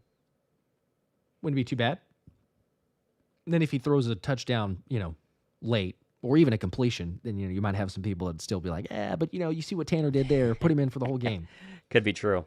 I think you might see Tanner McKee next week. I think that there's a real chance. I mean, the second that the Detroit Lions win or the Vikings win, you essentially guarantee that you have nothing to play for next week. And, McKee getting some reps could make some sense. It's an interesting thought. The back and forth of, because even though they will admit or never say that they recognize what's happening amongst Eagles fandom, you know that the coaches are briefed on it and that they do see it and feel it. So that would be the only part of do we put Tanner McKee out there? Because if he has a decent game, then people are going to go even more so. Be like, see, I told you. It's a meaningless game in Week 18, but if Tanner McKee plays well. All right. Well, at least they got a 10-point lead. Ball fell off the tee there. Okay, well, do it again. All right.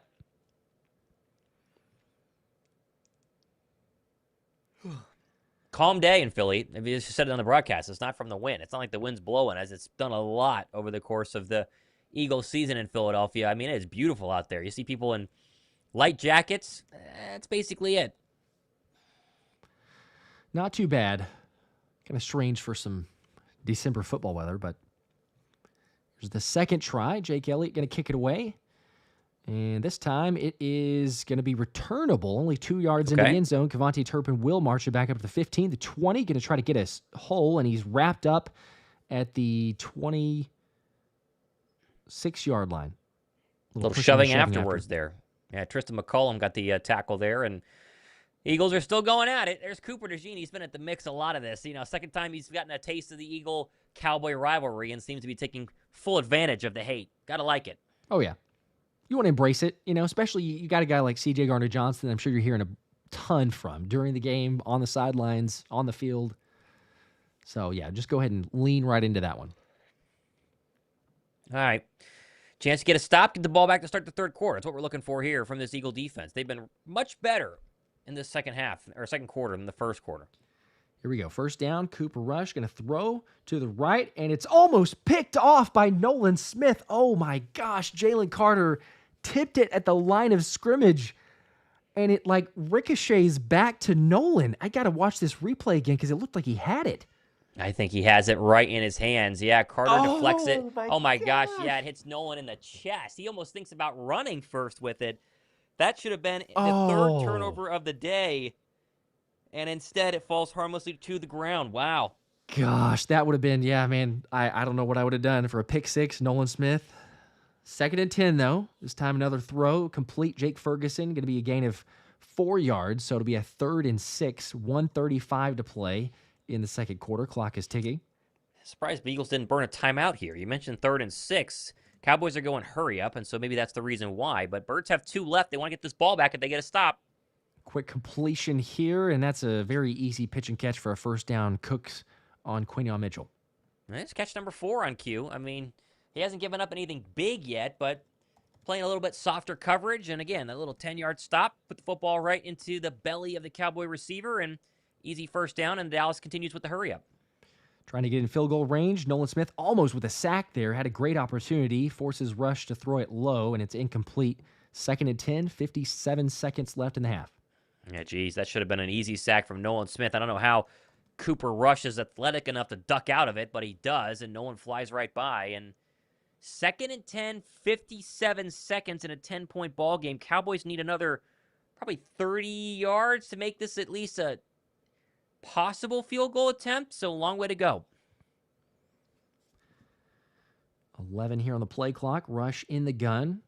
He's going to take the snap as a 4-man pressure.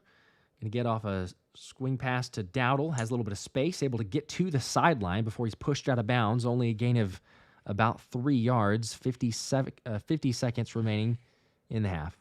Yeah, that push out of bounds is going to be interesting now, Josh. 3rd and 6. You have 2 timeouts if you're the Eagles. If you get an incomplete pass here or anything that's not a first down, you can stop the clock and give Kenny Pickett another chance to drive it down and build on this 10-point lead. I like it. Got to get a stop. Big 3rd down. Dallas 4 for 7 today on those 3rd downs. Cooper Rush. 3 receivers to his left. He'll take the snap. Has a little bit of time. Going to look, take a deep shot. Left side, no one there, and it's going to be picked off again. C.J. Gardner-Johnson, his 2nd of the day. He's got plenty of room to return to the 25 to 30 blockers, and he'll get down at the 35-yard line. 36 seconds remaining and still 2 timeouts. Wow, 2 for Gardner-Johnson, although I thought for sure Quinyon Mitchell was going to have that one. Both were right in the area. I don't know if the Cowboy receivers stopped running or this is just a massive overthrow. Boy, if you're Quinyon Mitchell, you just got to be sick, though. That should have been right into the arms of 2-7, and instead it's snatched out of the air by Gardner-Johnson, who's got 2 in this game, Josh. Man. And now with 36 seconds left at the 35-yard line, I think with 2 timeouts, the Bird offense should try something here. I agree. I'm totally with you. They should definitely do that. I feel bad for him. I really feel bad, as you said there. That is totally right there in Q's hands. A lot of people are saying, yeah, should have let Q get it. Q's going to be mad. There's not a in the moment, you could kind of center fielder, like, I got it. But you're just going to make a play at that point. And CJ's honestly, as the safety, he's supposed to be the deepest of the deepest. So it's like his play to go make right there. But yeah, you're right. It could have very easily been Q's in that instance. So yeah, well, so much for that. 3rd turnover of the day. Philadelphia, they had 5 last week, and they still lost. They got 3 going so far today. They've been fantastic turning the ball over. We're still in commercial break. We'll check the NFL scores. 12-0 Buffalo. That's a lower scoring game than people might have imagined, at least from one side. Raiders trying to win 2 in a row and really blow their chance at the top pick, up 13-7 over the Saints. Giants 21, Colts 13. 20 seconds left in that first half, and 27-14 is your score for the Buccaneers over the Panthers with 50 seconds to go in the first half. Bucs need that one to keep pace for a possible wild card position or even the NFC South, depending on what happens tonight in Washington for the Atlanta Commander game. Jaguars 13, Titans 3 at halftime. Tennessee might actually be your number 1 overall pick by the time the day is all over if these scores hold. Crazy. Who would have thought? John M with a 5. Appreciate that, John. Says CJ be greedy. Stole another one from Q. Go Birds. He did. Yeah, he did. Stole a lot of them. He wasn't going to pass that one up. Deep Crow with a 2. Glad he and Quinyon didn't fight over it again. That's true. We've seen that before. So we'd rather one of them take it, even though it would have been nice if Q could have finally had his. Jasper with a 10. If Quinyon caught all of the throws thrown to him, he'd have at least 5 picks probably. At least. Yeah. Easily. Maybe more. Sam Lewis with a 5. I told you CJ is here to make a statement. I feel sorry for Q, though. Yeah, he's been doing it. He's played very well today and very well since the bye week.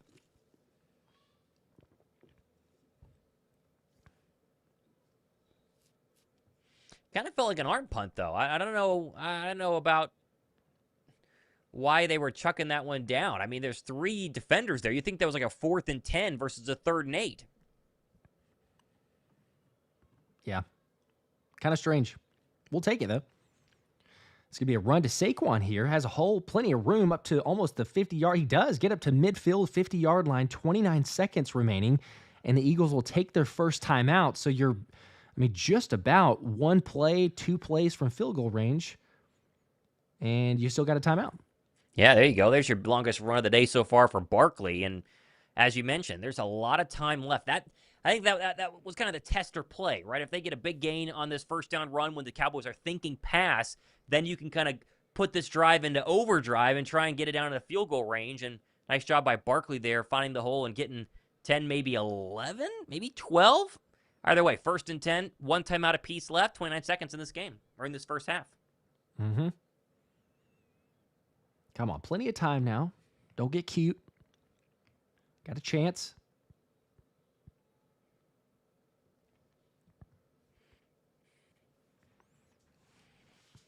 Come on. See what Kenny Pickett can do. Big opportunity to get some more points. Pickett will take the snap. Gonna throw. Deep shot. Left side has Smitty. Caught. Touchdown. No DeVonta way. Smith. Oh my gosh. Didn't even need the field goal. Let's make sure he's in. We got to see where this knee goes down.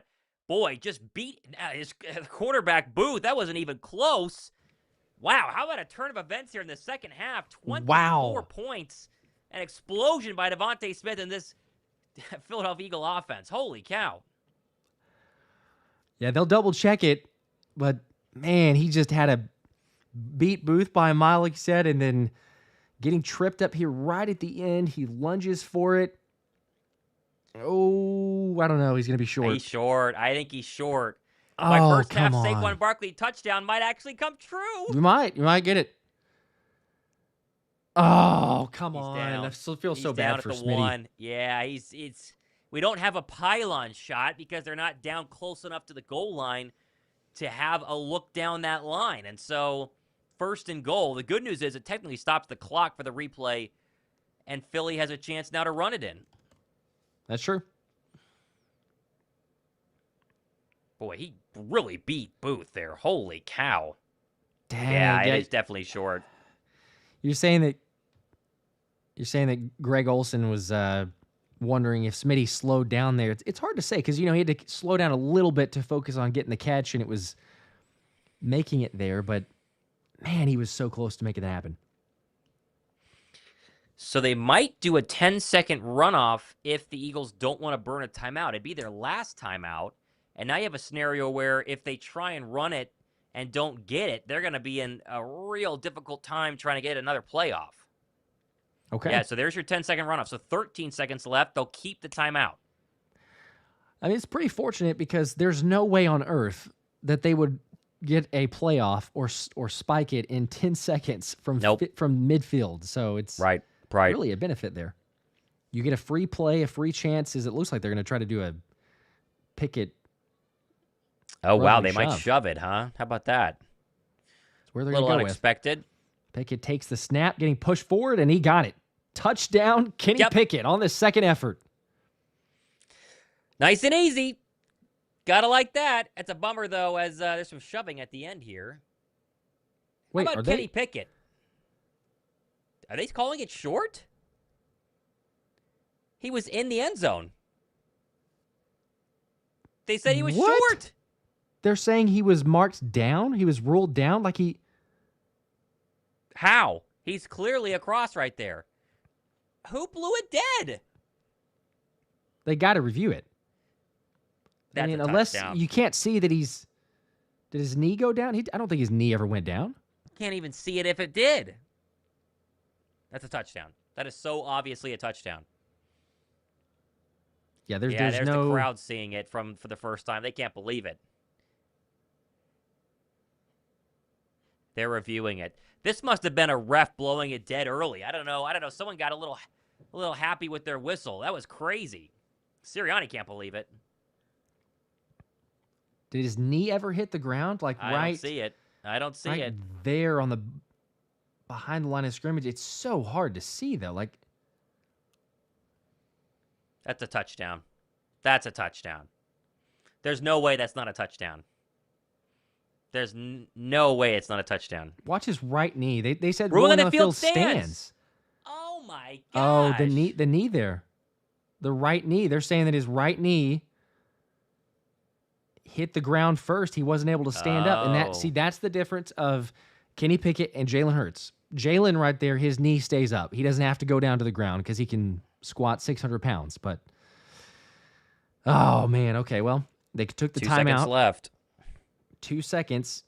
Do you... The ball is this far from the end zone. Yeah, they're going to go brotherly shove again. Kenny Pickett this time, and, he easily got it. Wow. Violent shot to the head, but he got it. Loses his helmet and all. There you go, KP. There you go. They're putting the helmet back on. Golly. What a drive. What a day for Kenny Pickett, too. Slow start. Tanner McKee chirping starts happening. Now he's should have thrown 2 touchdowns. He's got 1 through the air, 1 rushing. But going back to the strike on DeVonta Smith, Josh, I don't know what Booth is doing. He missed by a mile trying to slow down DeVonta Smith. And Smitty should have had his second touchdown of the day. But how about Kenny Pickett? How about a 24-7 halftime lead with the ball coming in the third quarter? As you could have hoped. Just wrecked him. Love it. Loved it. Love it. And now we have a whistle as they slow down the extra point. Oh, KP was about to head to the locker room. So there's 12 men on the field, and then they're calling him back to what? Think about doing brotherly shot. Okay, no, he's going. They're still going to kick it. Head to the locker room. You're good. You're good. Oh, Pickett's going to go to the locker room early. Look at him. The cheers erupt. Imagine that. What do people think about Kenny Pickett? How about that? Man. That's fun. That's fun. Very fun. Here we go. Extra point attempt for Jake Elliott. Snap good. Kick is perfect. I know that we shouldn't probably analyze it to the extreme, but it's been, picture perfect right down the middle on every single kick. Much better. Much better. 9 for 14, 134 yards, 2 touchdowns, 119 passer rating. It's 24-7. It's about as good as you could have asked for. Come on, we'll take it. We absolutely will. Certainly after that first start of the first quarter, people going like, oh, wait a minute, what is this? Smitty having a game. You're right, though. That should have been a second touchdown. I would have gladly taken that. But oh, man. Comfortable lead. Oh, well. Comfortable lead and an NFC East title coming. How about that? Comfortable lead. On the way. Gotta love it. Big time. Got to love it. 3 turnovers for this defense. They've been turnover machines as of late. I think this should hopefully buy back in a lot of critics of Philadelphia after last week. It was funny watching everyone jump ship, especially national media people. 10 straight wins, and then you lose a close one. And, oh, no, the Birds, Jalen Hurts got injured, and you kind of forget about that whole thing. This should buy a lot of people back. And now, again, Green Bay, favorited against the Minnesota Vikings. If they pull off a victory today, and somehow the Lions lose next week, Philadelphia has a very real chance to win the number 1 overall seed. Curious what time they're going to make us play the Giants, who are winning, by the way, against the Colts 21-13. Another thing to keep an eye on, Josh, though, if you are locked in as the 2 seed, if the Vikings somehow win today and win next week, that makes Detroit the 5, and Philly's in a much better position to not see the Vikings or the Lions until the NFC title game. They have to play each other in the divisional round. Yeah. So 2 seats, not the worst thing in the entire world if you're Philadelphia. Definitely not the worst. Wouldn't be too bad. Yeah. Things are looking good. People love to just jump on it, as you said, like national media critics. Yeah. But all is well.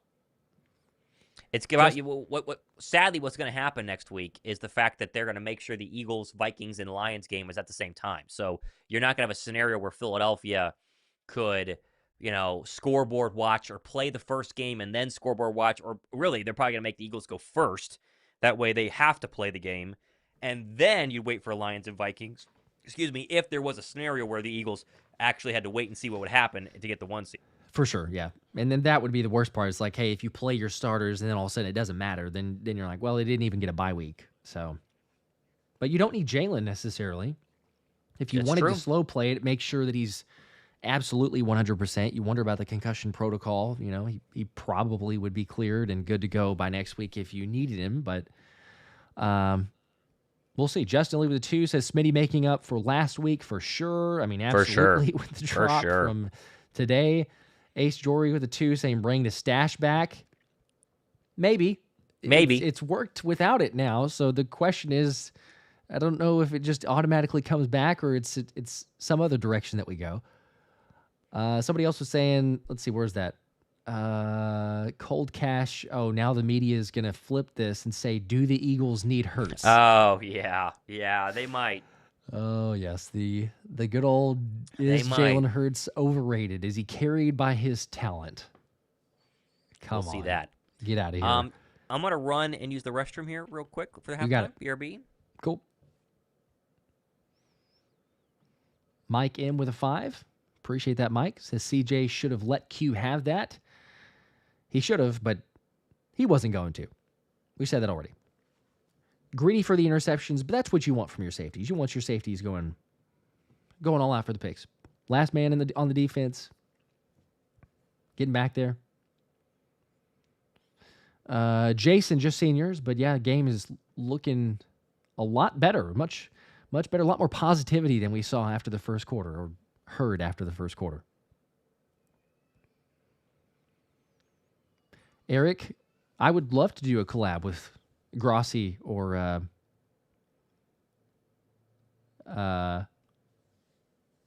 Scooter. Whoever, for sure. Regalio, the media, Jalen system QB. That's pretty fair.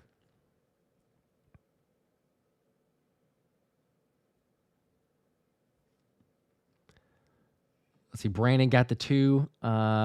Yes, shaving your head is working for the Eagles. So that has worked. So whatever everyone has done, that's why I don't know that I can bring the stash back, because it's working now. We're good. So I think I got to keep what I've got. And if you did shave, then you got to keep it. If you didn't and you've started growing something since the loss, you got to keep that. Play your part. Brandon, you're the go for that. Appreciate you guys, though. Almost up to 1,000 likes. Hit the like button if you haven't already. Close to 3,000 viewers between the two streams. Make sure to subscribe as well. Appreciate you guys. The channel's almost getting close, fairly close. We're almost, 8,000 away from 100,000 subs? It's insanity.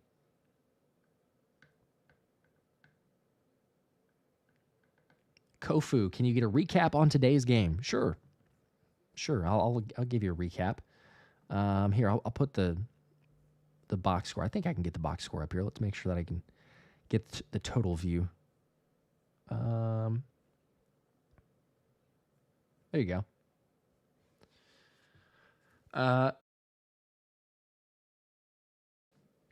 Sorry, still getting over the flu. But yes, recap-wise, Eagles started out very slow. Of course, Dallas, they got the ball. Interception, return for touchdown from C.J. Gardner-Johnson. Then Dallas marched their way down the football field, scored, tied it up 7-7. Kenny Pickett in the offense didn't get the ball till 5 minutes left in the first quarter. So probably a little bit of, slow start, not getting in a rhythm, really just back and forth, some punting, not much going on. But then things changed after that. You start throwing the football. KP gets in a rhythm, hitting a few different guys. Grant Calcaterra, you see, made a fantastic catch on the 34-yarder. AJ had a couple. Kenny G. Running game hasn't been great. I mean, you see there 3.1 yards a carry. If you take away the 15-yarder that Saquon had right before the Smitty 50-yard touchdown, or, well, it wasn't a touchdown, but, 49 yards. Really nothing at all. So kudos to KP, to Kellen Moore, the offensive game plan. Smitty's been able to take advantage.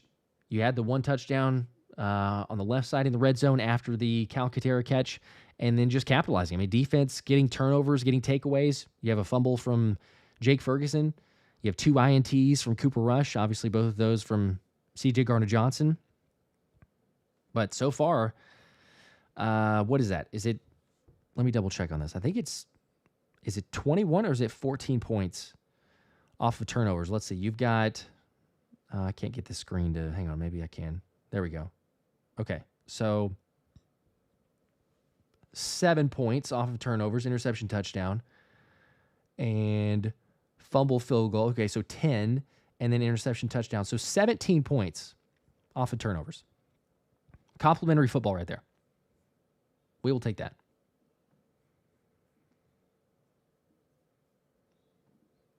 H. Jory with a 2.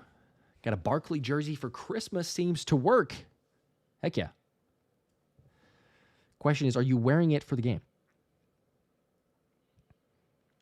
Oh, see, it is your fault. You didn't watch the game at home like you did all the others that we won. You were at work. The magic wasn't there, so it's your fault. But now you're back at home. So as long as you continue to watch it there, we're good. Shane, thanks for the 5. We need more 26 in the second half. Open him up with some throws to 11. Yeah, I got to get AJ a few more. I mean, he's been targeted 3 times, 2 catches, 16 yards. That's what Dallas usually does, though. Okay, good. Yeah, I figured you'd be wearing that, so. Lon, I don't know. I don't know if Kenny's banged up with he did have the rib injury, so I don't know if he ran into the locker room to get double checked or if that was just, take off for another reason. But, I mean, he was clearly well enough to be able to run 3 or 4 brotherly shoves in the first half.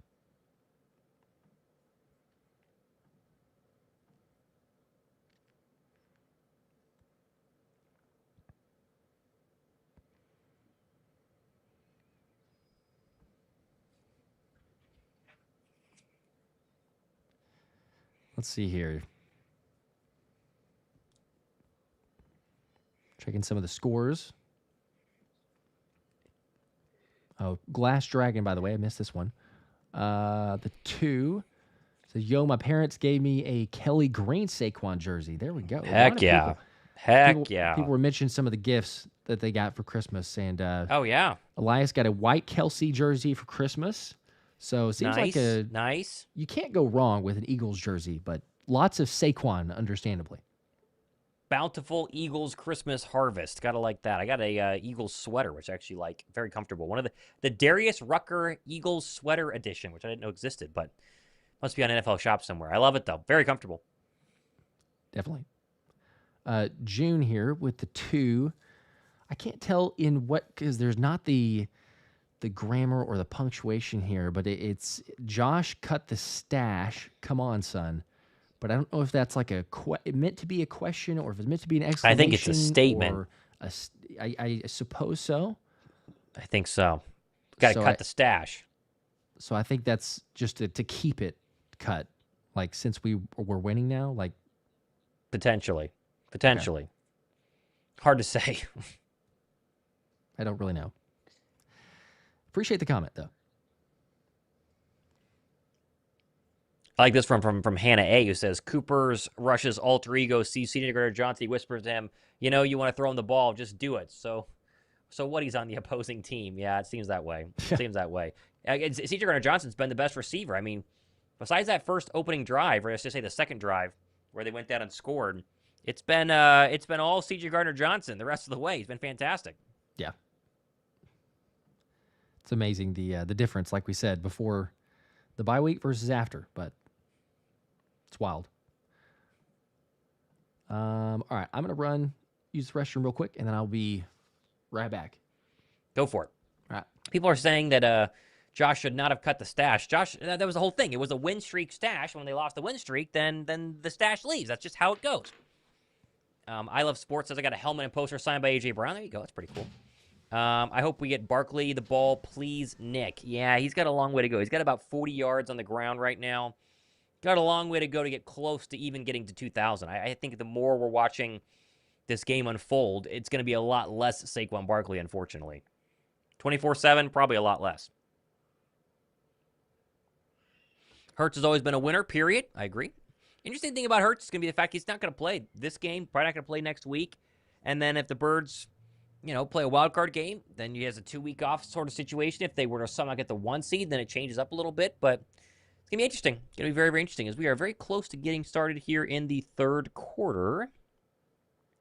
Make sure we're checking on some of these second half scores that have already kicked off here in the early Sunday slate. Bills 12, Jets nothing. Interesting score there. Jets are really struggling to score the football this season. No surprise there. Raiders 13, Saints 10.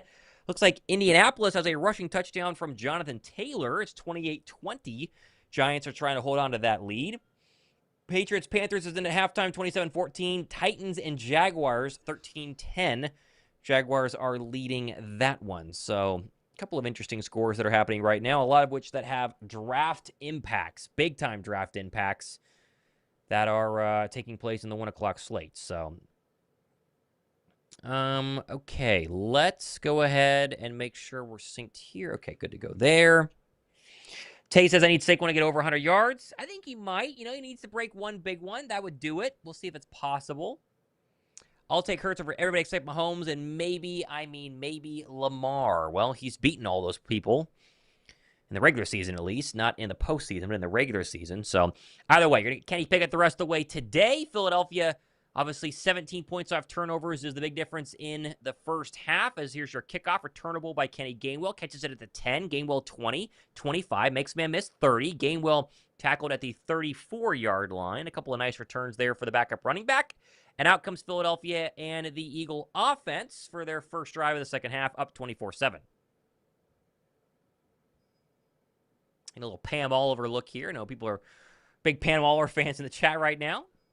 Trying to see what she says. She's upset that the Cowboys are turning the ball over, at least saying the Cowboys are upset about that, which makes sense. So, Philadelphia's offense, man, it's been humming. Not a lot of A.J. Brown, a whole bunch of DeVonta Smith. See what they do here to start drive number 1 in quarter number 3. Pickett will start in the shotgun. Barkley to his right. Ball's at the 34-yard line. Pickett barks out commands, motions Johnny Wilson tight to the right side. Here's a first down handoff to Saquon Barkley. Tries to get around the edge, and he does. And there goes Barkley for a gain of 5. That was a lot harder than he needed it to be, but still gets about 5 around the edge as Josh returns. It'll be second down and 5 for Pickett in the offense, and Josh takes over here for his third quarter call. All right, here we go. Little Saquon Barkley first down run, gain of 5. Not too bad. Take some more of those. Mekhi Becton also back in the game. That's good news there after getting rolled up on that right ankle. So far, so good. Maybe a little more Saquon, a little more AJ in second half of this football game. We would take that. This time, Kenny Pickett's going to throw on second down and, nearly picked off there. That was a fantastic opportunity for Bland, but he dropped it, looked like, and now we've got Kenny Pickett down on the ground, a roughing the passer call. Ooh, he is picking himself off the ground. He took a shot into I believe, the ribs. He's bent over halfway on his knees now, and you knew he came into this with some sort of injury to the ribs. I think he might have had a crack. Let's see the replay here, as it's going to be an automatic first down, and he's going to get a shot right to the chest. Ooh, yeah, that is going right at his ribs, and a very late hit by the Dallas Cowboys. Yeah, that does not look good. He's See if wearing he the extra stays in. protection. Yeah, well, I don't know how much that protects against a hit like that. That was full speed right at the chest. He stays in, though. Whew. My play clock just started, Josh, 23, 22, 21. I don't know if you're ahead of me. 20. Couple seconds, I think. So 19, 18, 17. Tanner McKee did warm up, but he's not going to come in. Looks like it's going to be Pickett now with 12, 11, and 10 to sync up here from the Cowboy 48. Okay. Yep, I've got Kenny Pickett here. This play on first down, going to be handoff to Saquon, left side, has some blockers and able to get about 9 yards there. It's a good run, up to 2nd and 1.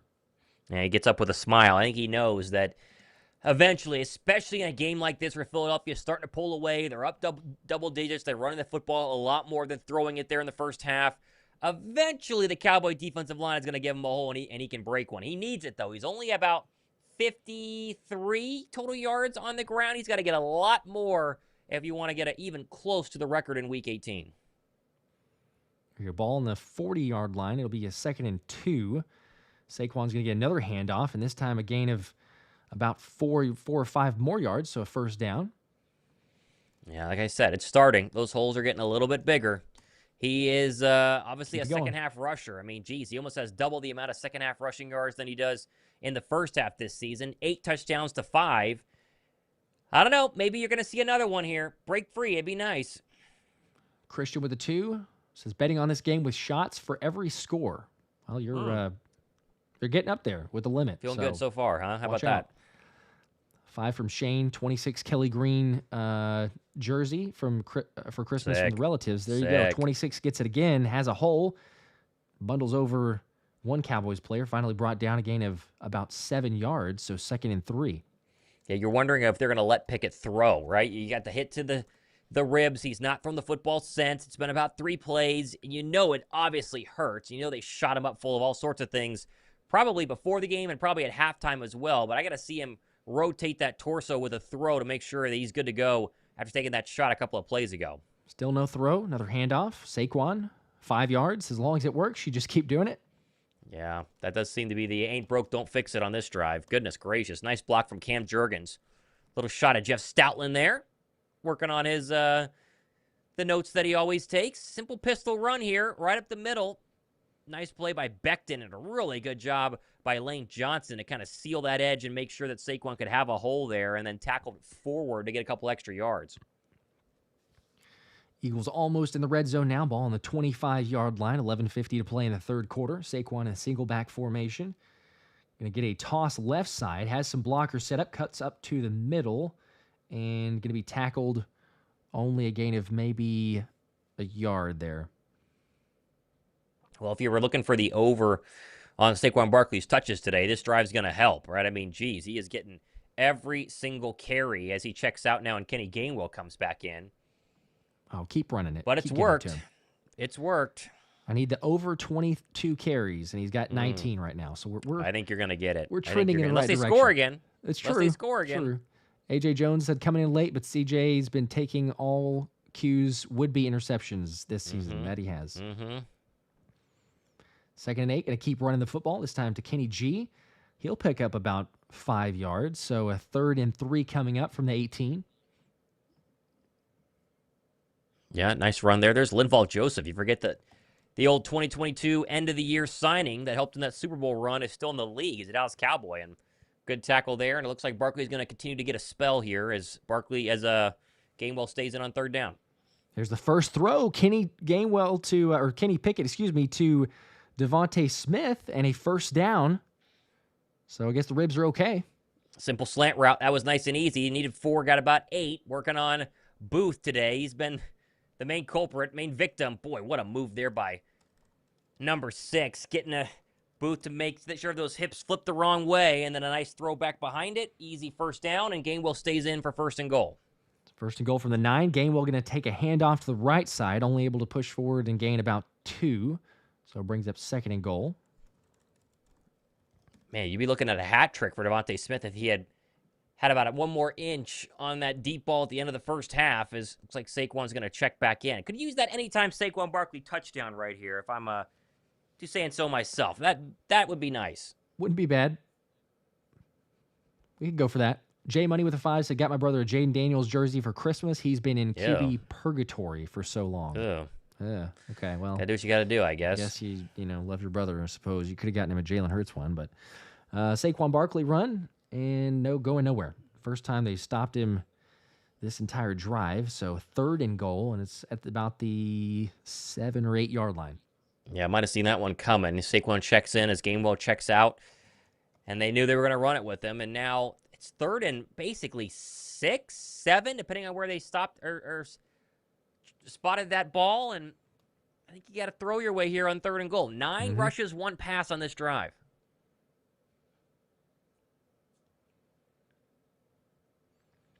All right, see where they're going to go here. Big 3rd and goal. Kenny Pickett looking, surveying, has time, going to roll to the left side, now has plenty of time, going to go back to the right side, going to throw it for the end zone, got a man, touchdown! A.J. Brown! The back of the end zone. It is only a matter of time. There's a flag on the play. Kenny Pickett took a shot again. You wonder if it's another roughing the passer. Oh, it's a It's a hold on hold the on offense. Philadelphia. Oh, God, you gotta be no. kidding me. Pickett's hurt, too. He's on the sideline on a knee. They're going to have to play. It's got to be Tanner McKee here, Josh, for his Yeah, 3rd and yeah. goal now. They took another shot at his ribs. It seems a little cheap. Let's see. Boy, what a great play, though, by Pickett to extend left, come back to the right, starts pointing people in directions, and then finally finds A.J. Brown for a touchdown pass. That's a big-time throw and catch. Golly. And It's not going to matter, though. Micah Micah hit Parsons him. taking a Yep. shot. Yeah. Jeez, that's not roughing the passer. A little high. Wow. So Tanner McKee does come in. It's Wow, 3rd here and we goal go. from the 17-yard line now. See what they run here. It's going to be just a handoff to Saquon left side. Has some blockers and able to get all the way to the 8-yard line, but with it being 4th and goal and up 24-7, you'd imagine Jake Elliott's going to come out and kick it to go up 27-7. I thought Saquon could have bounced it out a little left and had a chance there. They did show us a shot of Kenny Pickett. He's doubled over on the sideline. You know those ribs have got to be in a ton of pain right now. It probably hurts to even take a breath. I think with 8:20 left in this 3rd quarter, you're about to go up 20 points here if this extra field goal is good. You might be seeing Tanner McKee the rest of the way, which is going to make things very interesting in Philadelphia land. Yeah. But Kenny's done everything that you could ask. This kick is very strange-looking kick from Jake Elliott there, but it still was good. It's a good kick. Counts. Oh, man, yeah, that shot was right to the rib area. You know, the Cowboy defensive linemen were given the green light to try to go after Kenny Pickett's chest today. And we go to commercial break. So, good drive. Yeah. Should have been a touchdown. It's a bummer it wasn't. Eagles feel pretty comfortable, but Kenny Pickett's in pain. Yeah, that's rough. He's done everything and more what you could ask for. I mean, even though the AJ one, like you say, even though the AJ is not a score, a touchdown, you see the ability, you see what he's willing and able to do. So maybe Tanner's able to go out, maybe Tanner throws for a touchdown, but it still wouldn't be enough to be like, oh, hey, we shouldn't have Kenny out there because he couldn't. Yeah, it's Kenny's looked good. 27-7. He's looked good. Oh, man.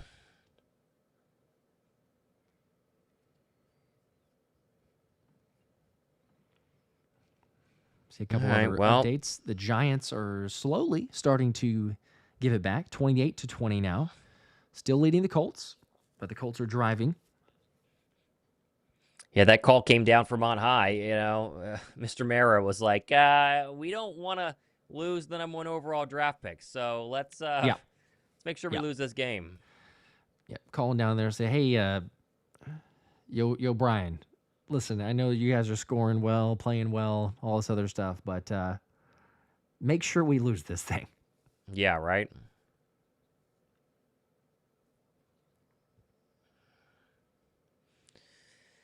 Oh, man. So you got a 2 from Mike.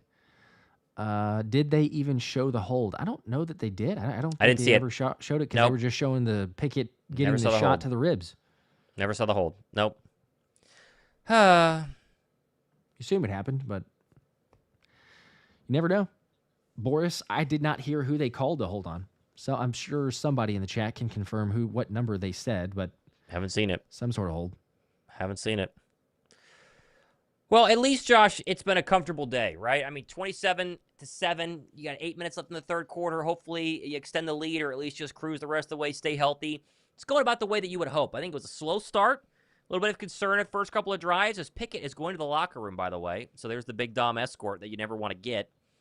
And he is going to get the rib checked out. Whether they're going to x-ray him or shoot him up with some painkillers, you're going to have Tanner McKee and Ian Book is now next man up. He's the designated survivor, essentially, as he's waiting in the wings. That could get interesting. Thank goodness they have a nice big lead here, Josh. Yeah, you feel a little better about that now. Landon Dickerson was the one who held, by the way. Okay. Yeah. Well, let's get some sacks on defense, right? Defense got 3 turnovers. Wouldn't mind a 4th here, but I need some sacks for these underdog parlays to hit. That'd be nice. It's time to get those rolling. No sacks on the day so far. 3 turnovers for the defense. Here we go. Going to be a toss left side to Dowdle to start. That one is tackled by Zack Baun. Only a gain of maybe 3 yards. Brings up 2nd and 7. Underrated part of Josh Sweat's game, Josh, is definitely his run stopping abilities. He has been really good this season. All the Eagle edge rushers were asked this year, especially when Brandon Graham went out, to be better against the run, and Josh Sweat has definitely taken up the mantle. He's been fantastic. Looking at KP, sorry, they're talking about the rib injury there. I was trying to see if X-rays, going to get tell X-rays. what he was going to say there on the sideline, but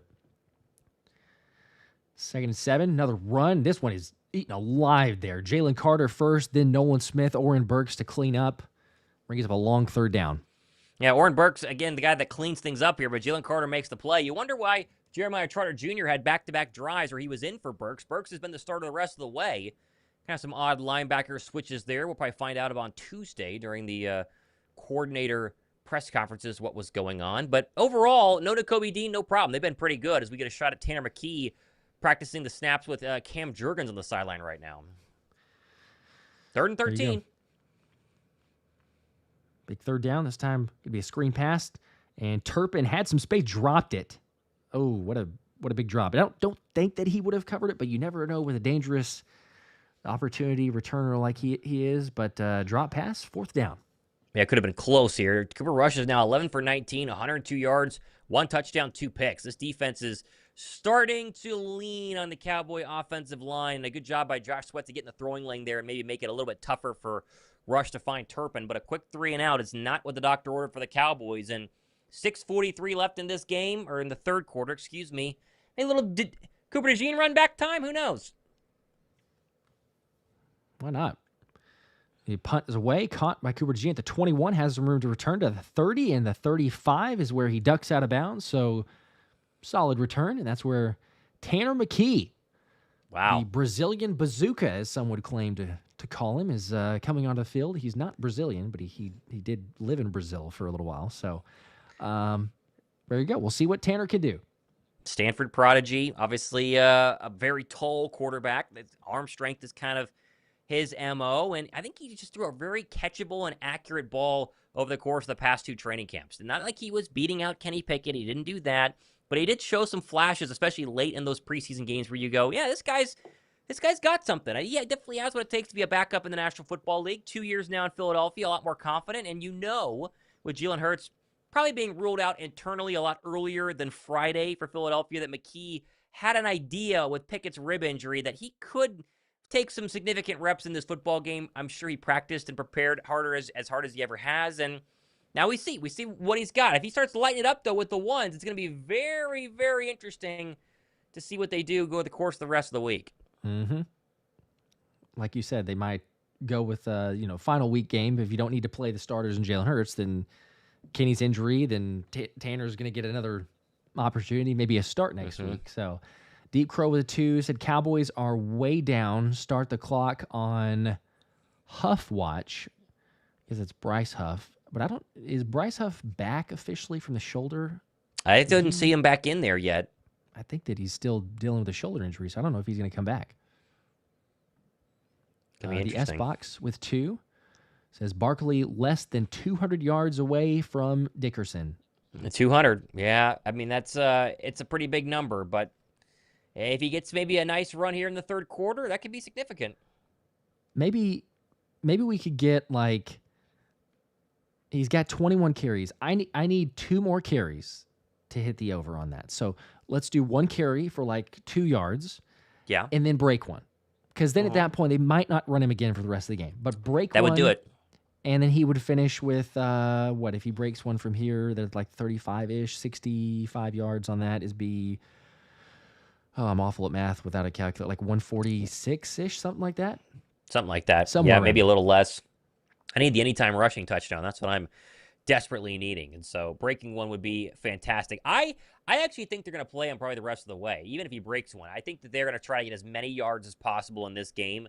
That way they can play him a little bit against the Giants and maybe try and at least get 2,000 and then call it a day. That would be my guess, but we'll see. Okay. Oh boy, Tanner McKee with the 1s. Hadn't done a lot of that over the course of his career. He barely even gets a chance to throw to these guys in practice. This will be fun. See what he does. Ball on the 35-yard line. First play here is going to be a little toss out to Saquon. Has some room and a blocker up to the 40 and all the way to 45. A gain of 10 yards, just short, 9 yards on first down. Cam Jurgens was a block away from springing that one, and Saquon knows it. I think Saquon might have a chance to bounce this regardless of the Jurgens block, but if Jurgens picks up the linebacker, Saquon's probably still running. Like we said, Josh, second half of ball games is when Saquon and this offensive line starts feasting, and boy, they're getting really close to breaking one. Let's see if they do in this next play. Man, that would have been so huge. All right, big first run. This is second in inches. 5:54 to play in the third quarter. 5 on the play clock. Handoff to Saquon up the middle. Makes the first man miss. Blockers and more. The 50, the 45, the 40, the 35, and finally knocked out of bounds. Massive run there from Saquon Barkley, and yep, you called it. It is going to be just keep feeding him now. There he is, over 1,000 or over 100 yards, on the day. He needs to get 34 to get the halfway point that he needed entering this game. And that is a great block, especially by Calcaterra to seal the edge. And then how about DeVonta Smith holding his own and allowing Barkley to just kind of put that thing in a full right-hand turn and get around the edge for a big gain. There you go. Yeah, you're right, Thomas. Just got to hit one for a touchdown. Great block from Smitty. Another handoff from Saquon, because of course you would. This time, not going to go anywhere. Ran into Mozzie Smith, and that's a loss of 1. I think Tanner McKee dropped this snap. I think he dropped it, disrupt the timing, and still got the handoff there. I think he might have dropped it. They're not going to show us the replay, of course, but they're going hurry up. It did look weird. Let's let him throw. Second and 11, get up to the line quick, see what the defense is doing. Now look back toward the sideline, potentially change the play. 9 on the play clock. This time, Tanner McKee will throw it. Left side slant. DeVonta Smith a little bit behind it, but good catch. And then brought down at the 26-yard line. Going to be third and about 2. There's your first clear career completion for Tanner McKee. A little bit of a nervous hitch there. You could see it. But still a completion nonetheless to DeVonta Smith, and makes it third and short. That's a good toss there. There we go. 3rd and 2. Handoff Saquon up the middle. And another first down. Gain of about 4 yards. He's not getting touched for a couple of yards, Josh. Excuse me. This is panic time if you're the Dallas Cowboys trying to stop the run. Saquon is just itching to break one here. And if he were to break one and they could get him over 200 today, I know he's 81 yards away from 200. Next week, it's very interesting. Very interesting. Oh, yeah. If you're that close, then it's like, man, you kind of just have to. But ball on the 21-yard line here. 3:30 to play in the third quarter, up 27-7. Tanner McKee in the gun. Saquon to his right. Takes the snap. Going to be handoff to Saquon. Jukes past the first guy and then push forward in the middle. Only a gain of 2 yards on that play. 2nd and 8. Flip side of all this, Josh, is the Cowboy defense knowing if your third-string quarterback in right now and trying to dare him to throw, I would say. These are not light boxes that Saquon has been running into. He hadn't done it all year, but they're loading up these boxes, and they're going to do it again. 6 in the box with a single high safety. This time going again, ball on the 20. Saquon to the left of McKee. He'll take the snap. He will throw this time. Get pressure quickly, but to the end zone. A.J. Brown, oh my gosh, one-handed, but he's pushed out of bounds. It's not going to count as a touchdown. Oh, man. I don't know how he held on to that. I mean, boy, we got to see the feet here. Please tell me he somehow magically, but that right foot's not going to. Oh. No, it's out. It's good in college, but not on Sundays. Darn. I thought it was going to be a hold, honestly, on Mailata for Micah Parsons, but wow, that was just crazy. Just sticks to his hands. You got to give him another shot. Why not? 3rd and 8. 5 on the play clock. 2:48 in the third quarter, and whistle blown here. Did we get a false start? Think we did. Oh, Dallas offsides. Dallas offsides on a 3rd and 8. Wow. Okay, that'll make it a little more manageable. Takes you out of passing situation and can allow you to run it if you wanted to. Yep, that's who was it? Is it Micah Parsons again? That's how good Jordan Mailata and Lane Johnson have been today. That's twice now. Micah has been trying to get a little head start here. It's Cowboy pass rush. Very good the past couple of weeks. They've been completely silenced today. Good job from Stout. You figured he'd have a good game plan after giving a few more sacks up last time, but Eagles take a timeout? Jeez. okay. Well, Lots of slowing down, that's I for guess you sure want here to in the just third quarter. make Holy sure cow. you know what you're doing. Yes. Got a 5 from Daniel. Appreciate that. Said, just to make sure I understand, if we win, we lock up the division. Yes, sir. That's correct. The Yes. win is Yes. NFC East title. We're good. Yes. Oh, man. Okay.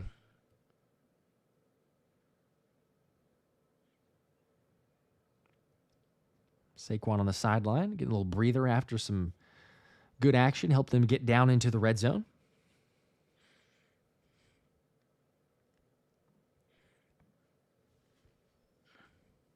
All right. What do you got here? Come on, guys. 3rd and 3. Gainwell's in. I think we False just got a start. false start. Okay. So let me just undo that marker on the scoreboard here, and we'll just go back to 3rd and 8. This is going to be a run, so let you know Lovely. what they were thinking there on 3rd and 3. And then the entire left side of the offensive line got started a little early. They're going to officially call it on Grant Calcaterra, but that was everybody there moving early. And so from pass in 3rd and 8 to run on 3rd and 3, probably back to pass here on 3rd and 8. Why not? Yep. You're up so big. You know, I would just say at this point, because again, you went to AJ, he had a touchdown that was negated on penalty. He had another touchdown that was negated on penalty. Just throw it his direction just because. 3rd and 8. See what happens. Ball on the 20-yard line. Empty set for McKee. Motions Calcaterra to his right. Takes a snap. 4-man pressure. He's going to AJ. Come on, baby. Yes, sir. He's got it. Back shoulder touchdown. We called it. AJ Brown. That is as good of a to. throw as Tanner McKee can make on the back shoulder. Holy cow. That was perfect from 16. There's the arm talent we talk about. Wow. Tanner McKee gets his first completion in his first NFL game, his first NFL touchdown, and I think A.J. Brown gave that football away, which is a big mistake because I think Tanner probably wanted to keep that one. He probably wasn't thinking about that, but you're right. Yes, the football is very quickly given away. There's Deron Bland, by the way. He was supposed to be the Cowboys' savior a couple of years ago. Mm-hmm. He's And kind of there's- lost a step a little bit there. Just a bit. And the extra point is up and good as well. So we've got a 34-7 Josh? game. How about this, huh?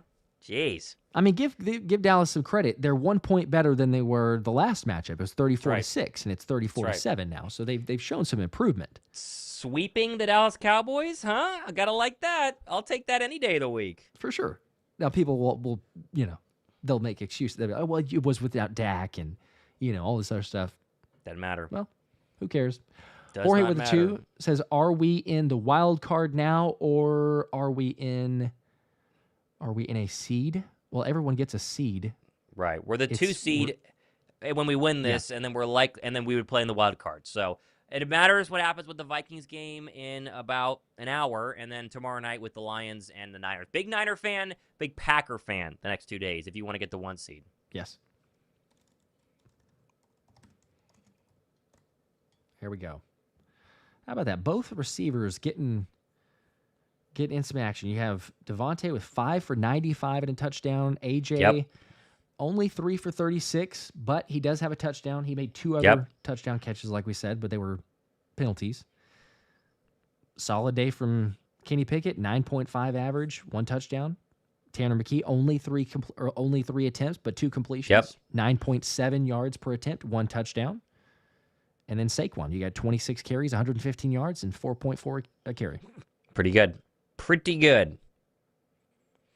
Yeah, A.J. Brown officially did chuck that football in like the 40th row. So that ball is gone. I don't know if the Eagles game day staff is going to be able to get that back. Poor guy. You know that they're going to say it eventually to him, or he'll find out, and he's going to be like, oh, man, like feel terrible about it. But Messed it up. Oh, man.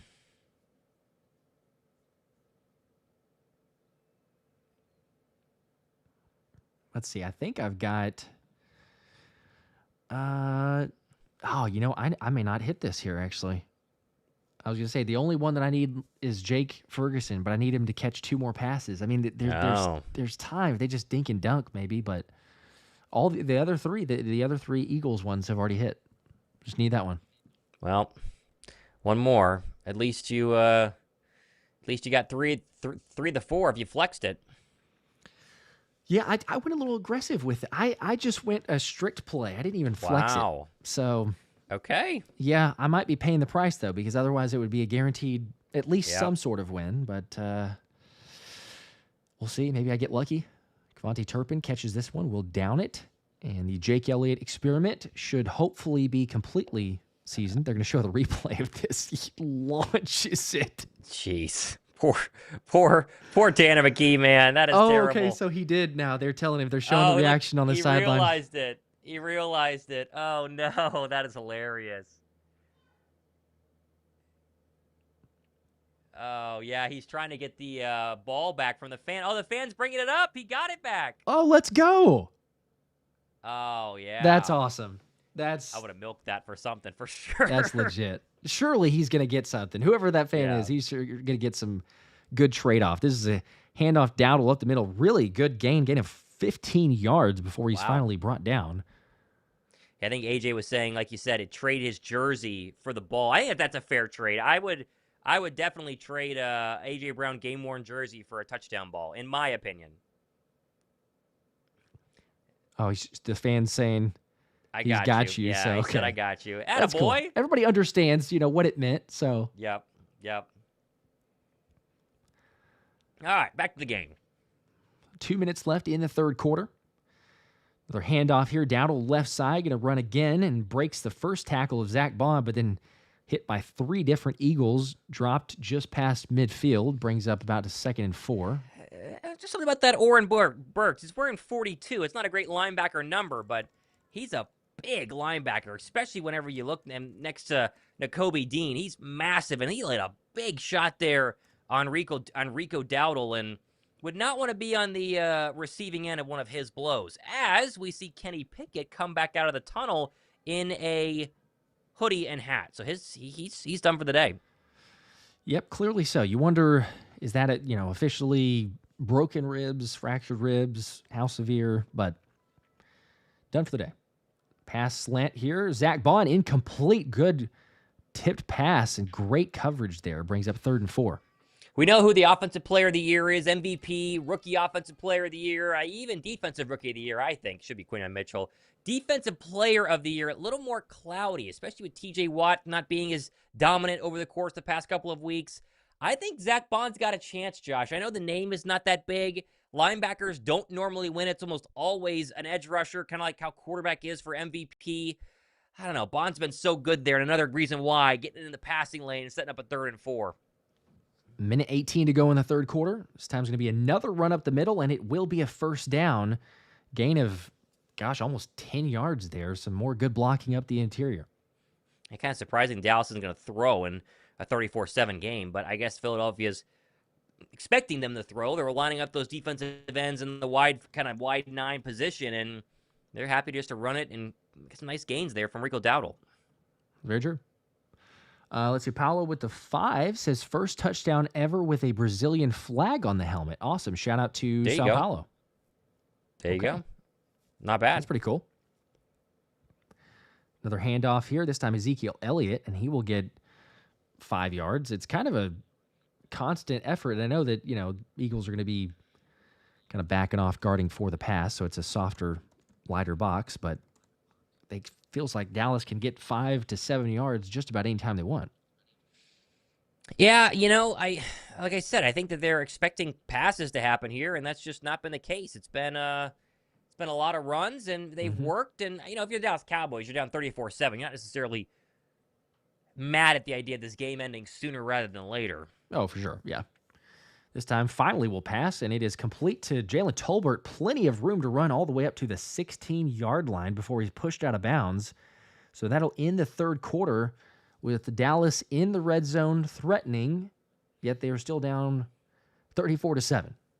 Yeah, I think it might be time for some backups on defense going into the fourth quarter. That would be my decision if I was Nick Sirianni, but what are you going to do? Probably so.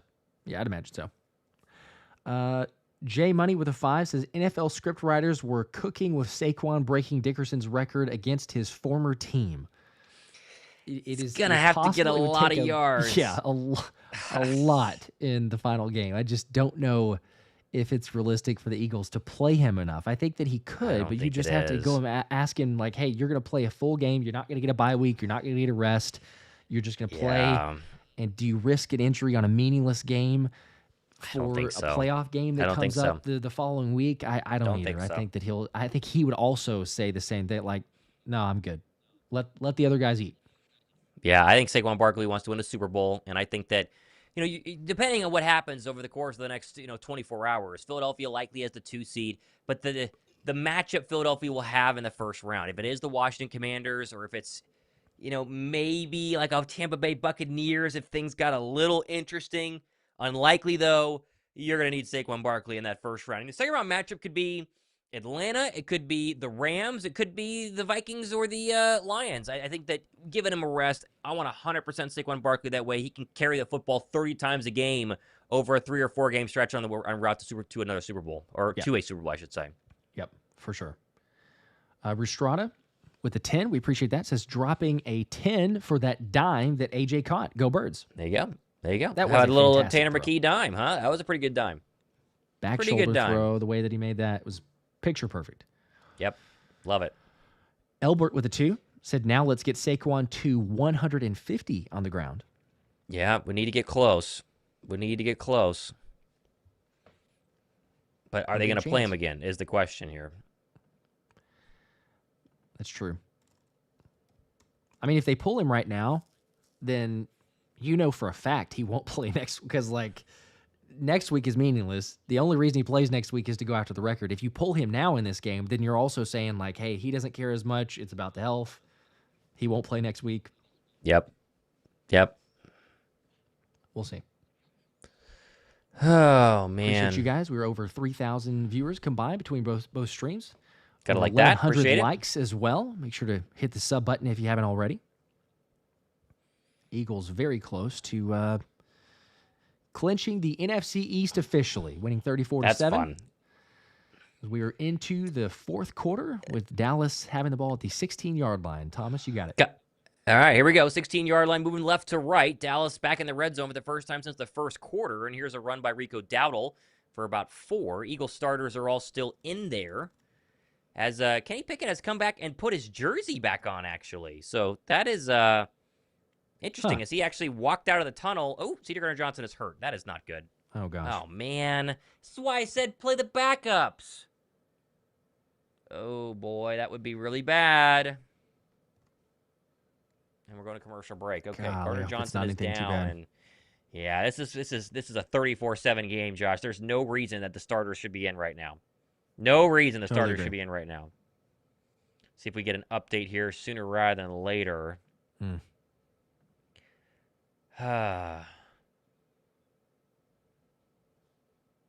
Okay, let's see if we got any update. Oh, boy, please tell me he walks off the field and is okay. That'd be a critical piece of this secondary. He's been fantastic, especially the past couple of weeks, really. I mean, the interceptions have started to pile up here. Tackling's been much better. Gardner-Johnson is down on the field as we wait for an update here. I don't know if we've had it. He's limping off with help of trainers is what we have right now. Okay. Looks like Jalix Hunt was also banged up, but did manage to jog off the field. Okay. Yeah, I think you're getting the backups in right now. 100%. Crazy that Kenny Pickett came back and put his pads back on. That was pretty bizarre. Yeah, that just is so, it doesn't make sense to me, quite honestly. I don't know. I mean, it's cool, I guess, but. Okay, well. Shout out to Peter Worrell with the 5. He says, appreciate your show today, guys. Go Birds. Peter, we appreciate you. And then did you get the Brian Fleming one? The 10 from Brian? Nope, I see it right here, but here we go.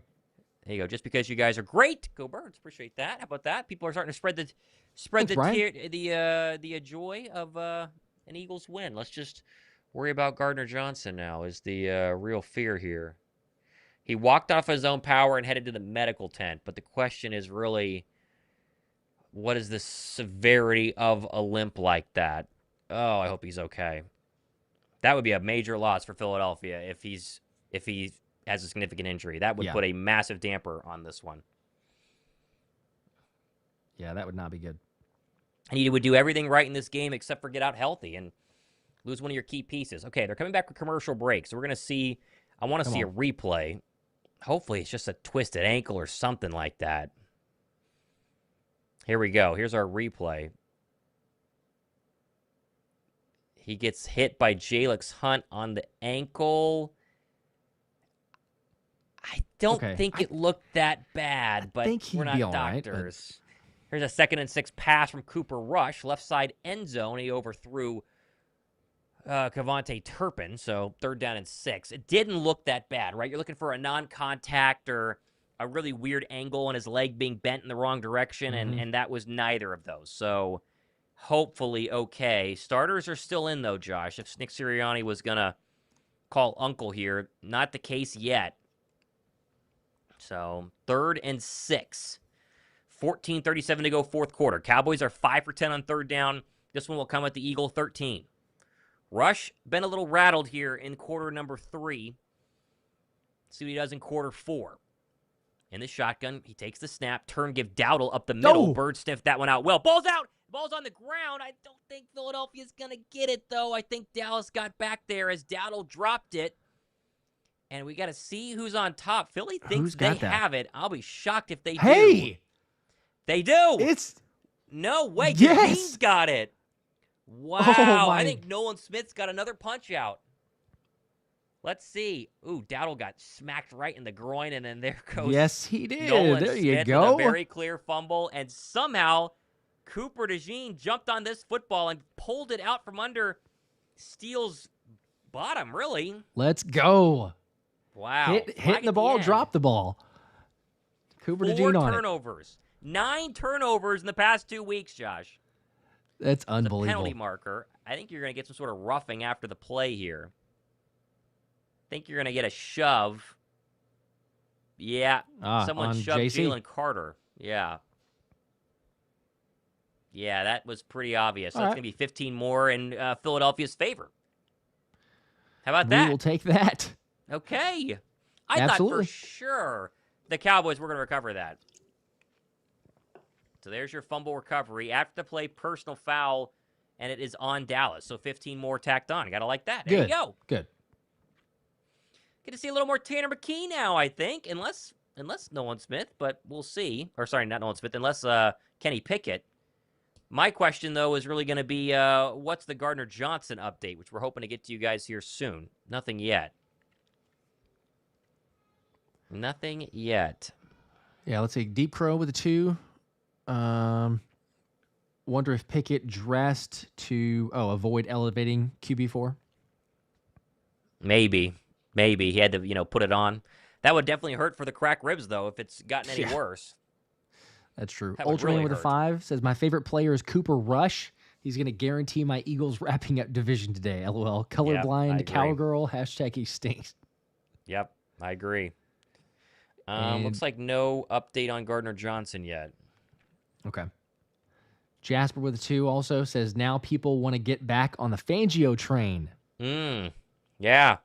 How about that? I didn't see a ton of people downing Fangio after, but there were a few. There were some comments going like, I told you the Bimba don't break defense. It's figured out eventually. People get the hang of it. Still, it is Dallas with Cooper Rush and not a lot of starters and everything else. But the opportunistic defense, making stops, getting turnovers, and then you see the complementary football. Because, I was mentioning this at halftime, but at halftime you had 17 points off of three takeaways just in the first half. Gardner Johnson has returned to the bench after the medical tent. That is as good of news as you could have today, Josh. So he has not gone to the locker room, and everyone hit the like button for that. That is very good news. Big time. Coming from, I believe, one of the beat writers in the link right now. So, all right, now the question is going to be, do any of the starters play the rest of the way? You got about 14 minutes left. You have the football. You're up 34-7. I think you're going to get McKee the rest of the way, and I think you're definitely going to probably see the backups. But we'll see. I would imagine so.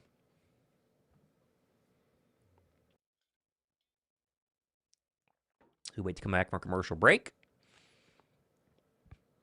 Avonte Maddox was in the game on that previous snap. That's true. That doesn't necessarily guarantee that the rest of the backups are going to come in. So we'll see.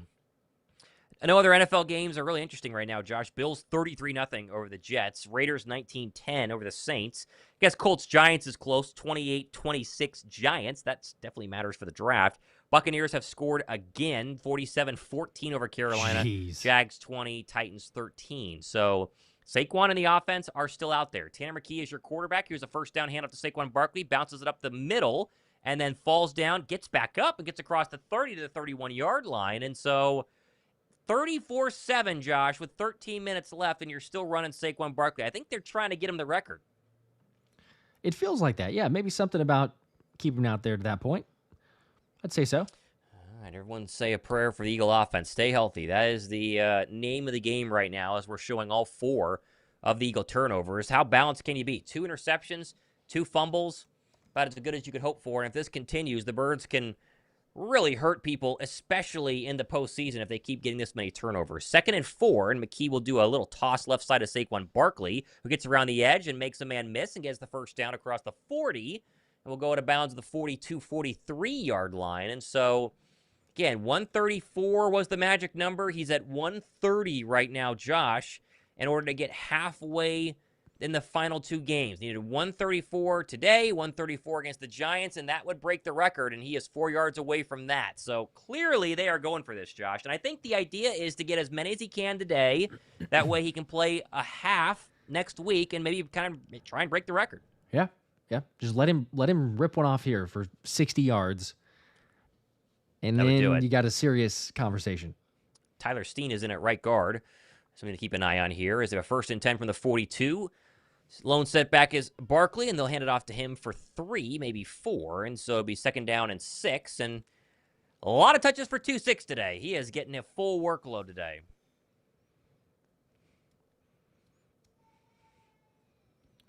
Giants are still leading 28-26. Yep. 10 minutes left, though, in the 4th. But yeah, they're definitely going to throw that one. They're not going to try and win that one, that's for sure.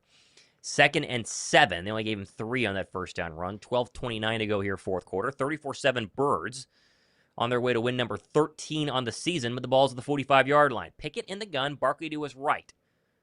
Pickett calls for the football. Sorry, this is McKee, and he's going to turn and give to Saquon Barkley, who tries to get around one man. There goes Saquon across the 50, and has a first down and more. That's a 13-yard gain on 2nd and 7, and Saquon turns nothing into something there.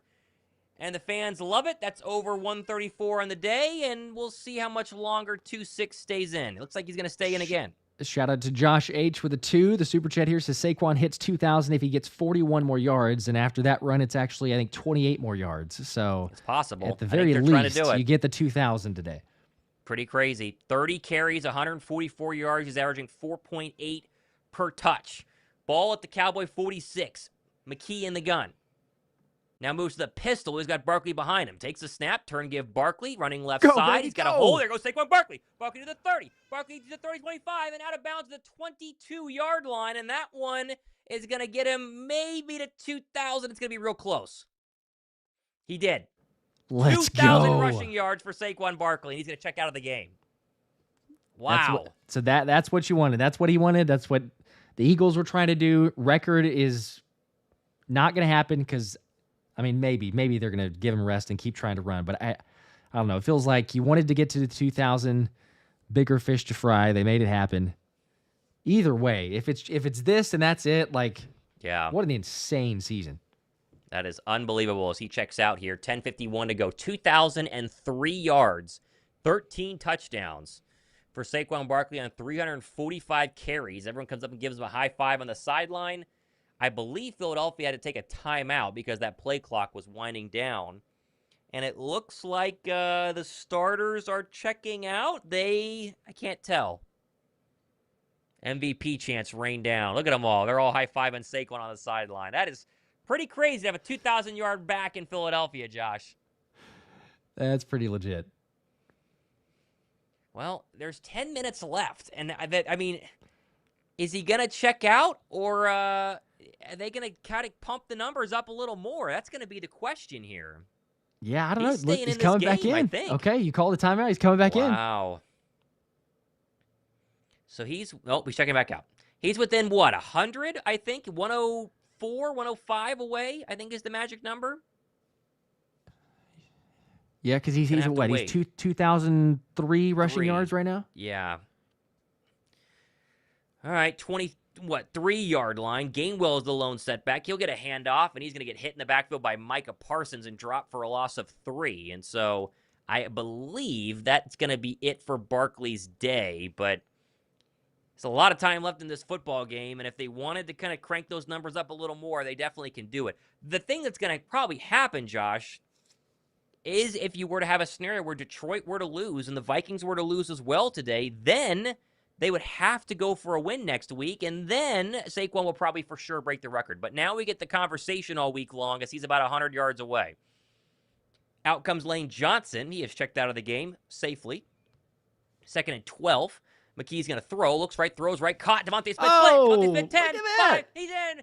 It's a double burger for DeVonta Smith. He's got 2 on the day. And the Birds have a 40-burger on the Dallas Cowboys. How about that, huh? Not a better day to do it. Kelly Green game, put up 40. Smitty with a slant route over the middle. Beautiful throw, allows him to just keep running. That's what you want. Wow. 40-7. How about this, huh? This is exactly what the doctor ordered coming off a loss last week. Easy as it gets, Josh. They're playing soft coverage. He runs just a little 5-yard in, catches it, and runs past Booth, who's had a forgettable day in coverage against these Eagle corners. And out comes Jake Elliott to make it 41-7 with 10 minutes to go in the fourth quarter. Holy cow. NFC East, it's Philadelphia's. Heck yes. Wow. I mean, just about everything that you would want to have happened has gone pretty much right, has gone as you would want it to. Kenny and the injury, the re-injury to the ribs, like the only thing, I suppose. I know we got the 2 from Squinksies here who said lots to love today, but if GJ is hurt, but he should be fine. He made it back to the bench. He got looked at, ankle injury. We haven't seen anything of like serious magnitude, so I think that CJ is going to be okay. But yeah, I mean, 41-7. That's wild. Jasper with unbelievable. 2. Crazy what we can do with backups. Yeah, this team has got a lot of depth.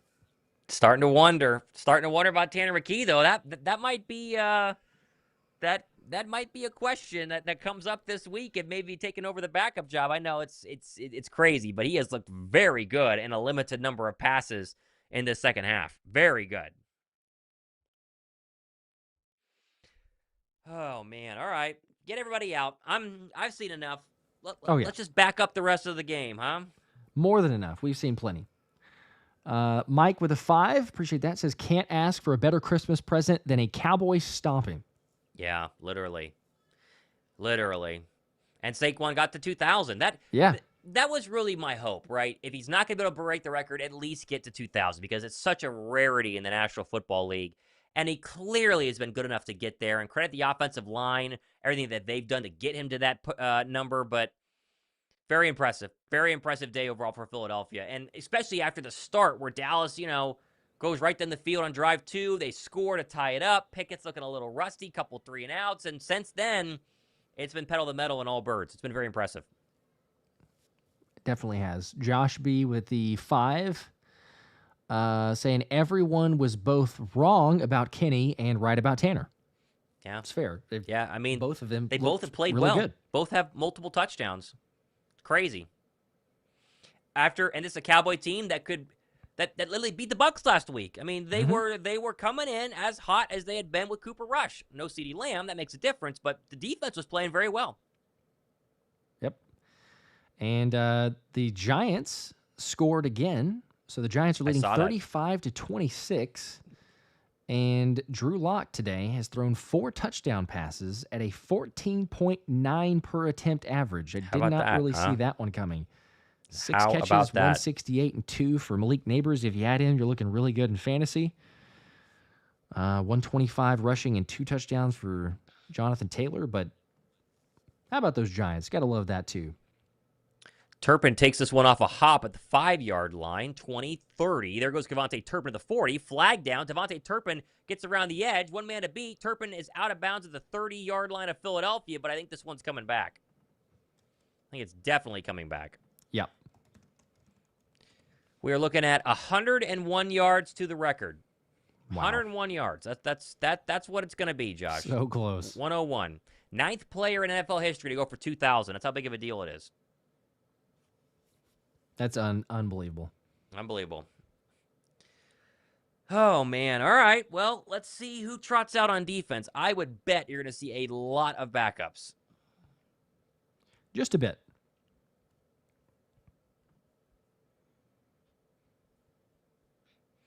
$9:53 officially to go in this football game. 3,300 people watching. Appreciate you guys making us the most watched almost every week here on YouTube in terms of concurrent views between both channels. We appreciate you guys as usual.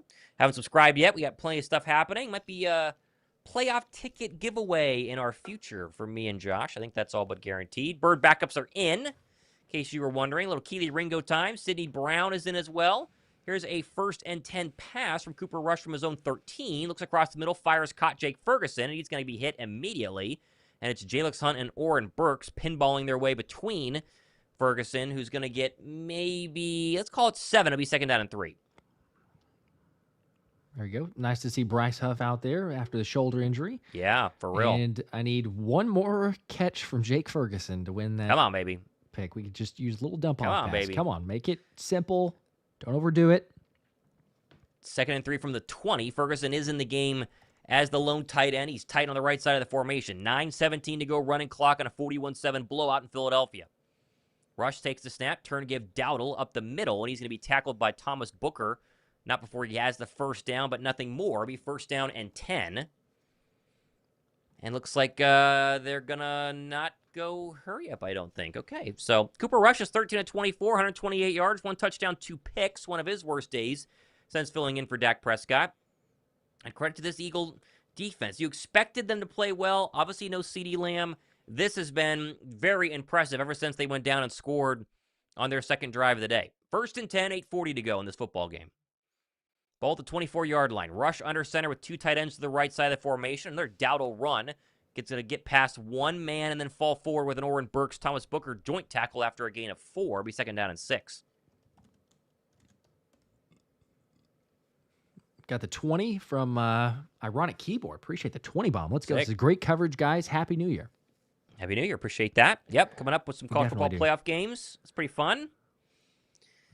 Also should mention that as there's a ton of people here on the live stream, we will be streaming a lot of NFC playoff games, not just the Eagles, once we get to playoffs. So ramifications there. 2nd and 7. Here's a 1st down or run up the middle for Dowdle, who's got a lot across the 40 and then tripped down the 42-yard line. There's a big run there by Rico Dowdle, who's definitely over 100 yards on the ground. So it'd be 1st and 10, 7:42 to go in this 4th quarter. All the backups are in for Philadelphia. Trotter Jr. is in, Thomas Booker is in, Vontae Maddox is in, Keely Ringo is in. And Bryce Huff is in. I guess you're calling him a backup now, but at least he's in. Dowdle's over 1,000 on the season. Here's a fake toss to him on 1st down, and then a throw over the middle, and it's almost picked. Tristan McCollum had a chance there. There was your Jake Ferguson catch. You need one more. That would have done it. Needed it. 2nd down and 10. Needed it. It's the only one. I need a catch, and then they can strip him of the football and everything. Just catch it. Markley with a 5. How poetic would it be for Saquon to break the single-season rushing record at home against the Giants next week? It would be pretty comical, but it seems it would be kind of ridiculous also at the same time for him to play. Yeah, it's going to be very interesting to see if he does. 2nd and 10 from the 43-yard line. Rush in the gun. He'll throw again with a 4-man pressure. Bryce Huff bends around the edge, and he gets the ball away safely, but that's going to go nowhere. I believe that would be Jeremiah Trotter Jr. on the tackle. He's gotten some go here, especially early on in this game, and then came back in now in the 4th quarter. It's a game of about 4. It'll be 3rd down and 6. It's a very important win, too, for momentum, Josh, right? I mean, you talk about the loss last week. Everyone's kind of down. Philly, kind of people forgot how much they've been dominating teams prior to that loss.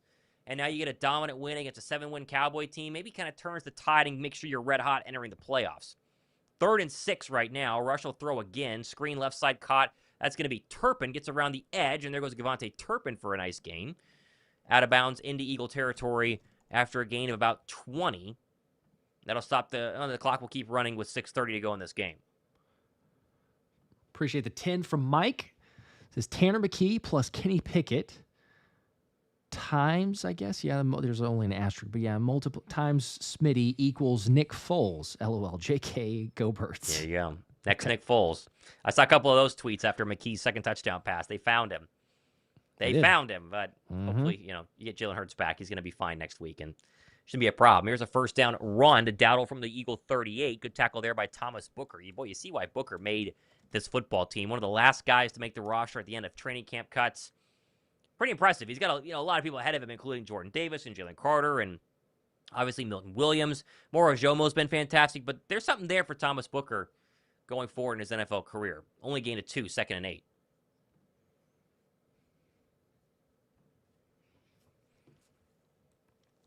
Cooper Rush in the gun. Ball at the 36-yard line of Philadelphia. 5:30 in a running clock to go in this football game. Rush takes a snap, looks right, throws right. That's going to be incomplete. They're trying to get Mingo, and he skipped it off the ground into his arm. Be 3rd down and 8. Now we shift all of our attention to the Green Bay Viking game, Josh. That's the one you put on your TVs after this, and you really pull for the Packers just in case things would get crazy at the end of the season and maybe give Philadelphia a chance for that first-round bye. But we'll see. 3rd and 8. There you go. Ball at the 35-yard line of Philadelphia. 5:24 to go in this game. Rush in the gun. Get Dowdle to his left. Philadelphia showing blitz. They'll come. They're going to do a pass by Rush, and there's a sack. He's going to go down. Looks like you're officially going to get a Jordan. No, I think it's going to be Jeremiah Trotter Jr. sack is the one who taps him down first. Brings up a really long 4th down. You're going to, of course, our graphic of no repeat winners in the NFC East in the past 19 seasons. And so all eyes will be on Philadelphia next year to maybe break that curse. But no one's been able to do it. Pretty wild. One of the most fun divisions in the National Football League. They're going to do a field goal, actually, on 4th and 15. I guess that makes sense. 61-yarder. Interesting from Brandon Aubrey. Kicks it from the Kelly Green Eagle logo, and it is no good off the right upright. Oh, just add the insult to injury. Why not? That's greatness. Well, Aubrey's got a cannon of a right leg. I mean, that was going to be good from 67, and it just goes a little bit to the right and then doinks off that right upright, and looks like the Eagles' score line is going to stay at 7 for the Dallas Cowboys. Jeez. I mean, it's halfway up the crossbar where it hit. He could have easily, I mean, he could kick it 75 yards maybe. Yeah, literally. He's good. He's one of the better kickers for sure. He is. It's hard to say this on a 61-yard attempt, but it's kind of surprising to see him miss even a 61-yard attempt. Really is. As good as he's been on my fantasy team and helped a number of ways. That doesn't help right there, but All right, Tanner McKee is in, and you got a lot of backups around him from the Cowboy 49-yard line. And they do not get this snap off. Oh, no, they actually do. And they're going to run it up the middle for a gain of about 1. That's the old Boston Scott number. It's Tyrion Davis-Price, who was elevated for this exact reason from the practice squad earlier this week. Daryl, we appreciate the 5. Said, you guys are top. Been watching on Fox, but with your commentary. Awesome channel, guys. Thank you. Thank you. Appreciate that. Definitely. Big time.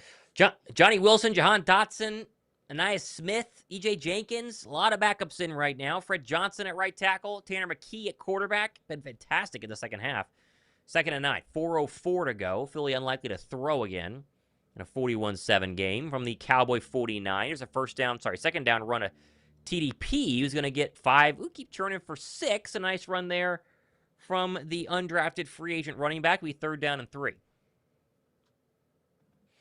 Biggest factor, obviously, is going to be the health of Gardner Johnson. In fact, he came out of the blue medical tent and sat on the sideline is a good sign, but to get out of this one fully healthy, Josh, is one of the bigger reasons why we're all going to be happy on a Monday. No major injuries is massive. All right, 3rd and 5. 3:25 to go in this football game. There's Gardner Johnson on the sideline, dapping up Saquon. I think that's safe to assume he's okay. Ball at the 44-yard line of the Dallas Cowboys. McKee takes the snap, pitch right to TDP, and he's going to be short. He got about 2. And with 3:10 to go in this game, you wonder what Philadelphia's thinking here. Probably punt the ball, but you could technically go for it if you wanted to maybe move the chains. Looks like they're probably going to punt it. Yes, they will. No surprise. Here comes Braden Mann. Deep Crow with a 2 saying no Trey Lance at this point is crazy. It's pretty wild. It's pretty wild that they never decided to let him kind of get going for a couple of games. As Braden Mann takes the snap, punts it from his own 49, angles it to the left, gets some spin. Nope, too far. It's going to go in the back of the end zone and touch back, as that will probably be the last possession of the Birds offense with 2:24 to go in this football game. We are going to see Cooper Rush go for maybe one more time. One more chance. I don't know if Jake Ferguson will get one more opportunity. We'll see. Maybe. Probably not, though. That's going to be a bummer. I'm not going to hit on any of mine today. I thought for sure I was going to hit on one of these, and I didn't even get 3 of 4 on a couple of my picks here. What a bummer. Wow. I need Cooper Rush to be sacked 3 times. He's only been sacked 1 time. It's crazy. Oh, you got a little fight happening now in the end zone. CeeDee Brown has lost his helmet, and there's a penalty now. Good gosh. It's not good. Not good. Everybody over by the tunnel. Yeah, geez. Okay, CeeDee Brown has lost a helmet, and he doesn't know where it is, so something's going on.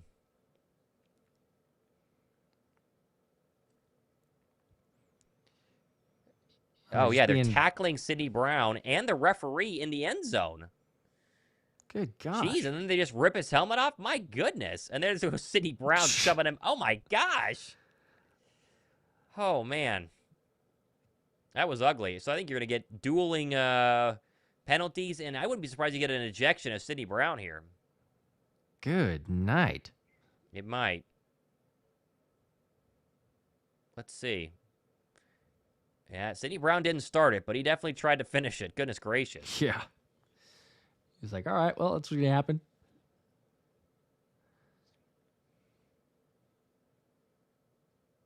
Yeah, definitely going to get offsetting penalties here. For sure going to get offsetting penalties here. Still waiting. Delaying us a little bit here.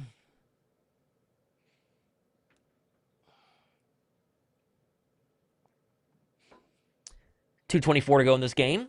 Waiting to see what happens with CeeDee Brown. I think he's going to get ejected. Gardner Johnson goes up to CeeDee Brown, daps him up, tells him to calm down.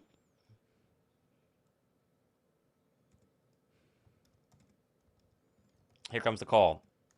Fouls on both teams. Multiple disqualifications.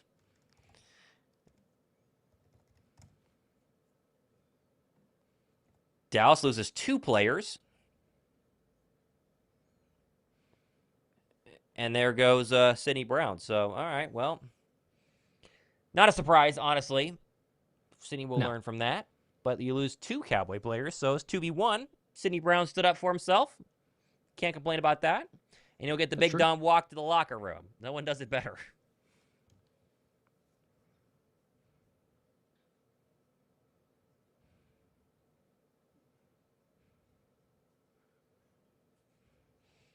All right. They gave us an update on Kenny Pickett that the reason he put his pads back on is because they wanted him to be the emergency quarterback. And so that's an indication he's not as hurt as we might have thought. So it's pretty good. The fans are cheering. I think the Cowboy player is getting walked off the field right now. Pickett's day, 10 for 15, 143 yards and a touchdown. He ran one on the ground and a brotherly shove as well. I thought he was pretty solid, especially throwing the football. McKee had looked as sharp as ever in his own right on the second half. It's Howie Roseman now down the sideline, hugging it out with people. Going to enjoy a nice NFC East T-shirt, hat, and champagne bath, I think, in the locker room. There you go. 2.5 minutes until that. Trey Lance is in the football game now. He will take the first down snap, play action, roll to the right, dumps it out of the backfield, and that's caught by the fullback.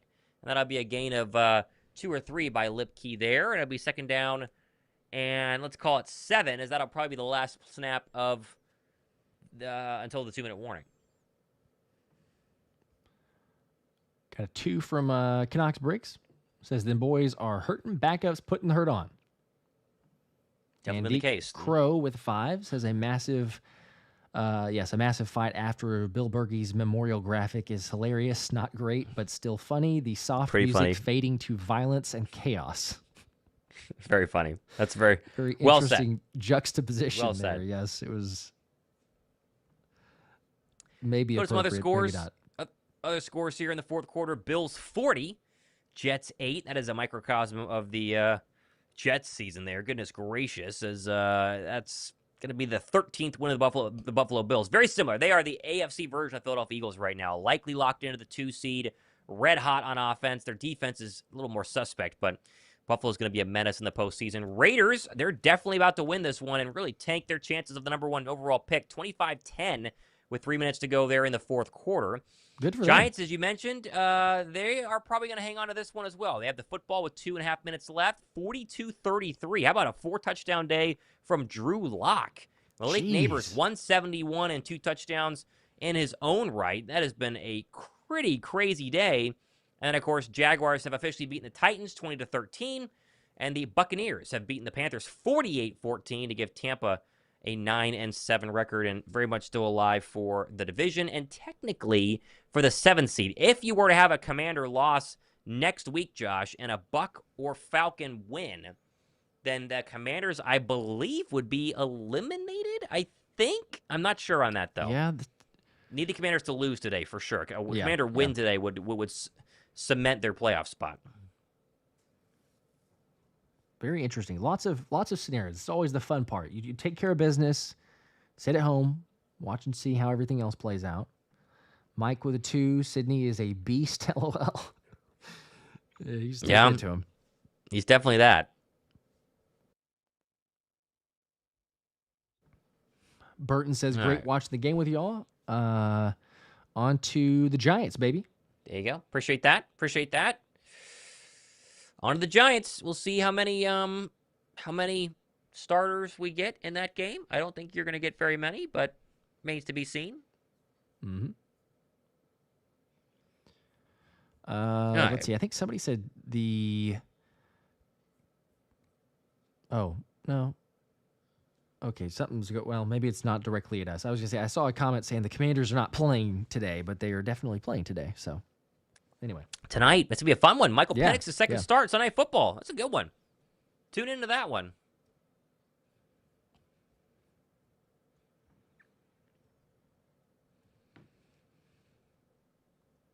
All right, second down and 9. There's a Zeke Elliott run. Wonder how many more seasons he has left. He gets about 1. Oren Burkson on the tackle. mm-hmm. So that will set up a 3rd and 8 with a moving clock with 1:50 to go in the fourth quarter. 167 yards on the ground for Saquon Barkley, 31 carries.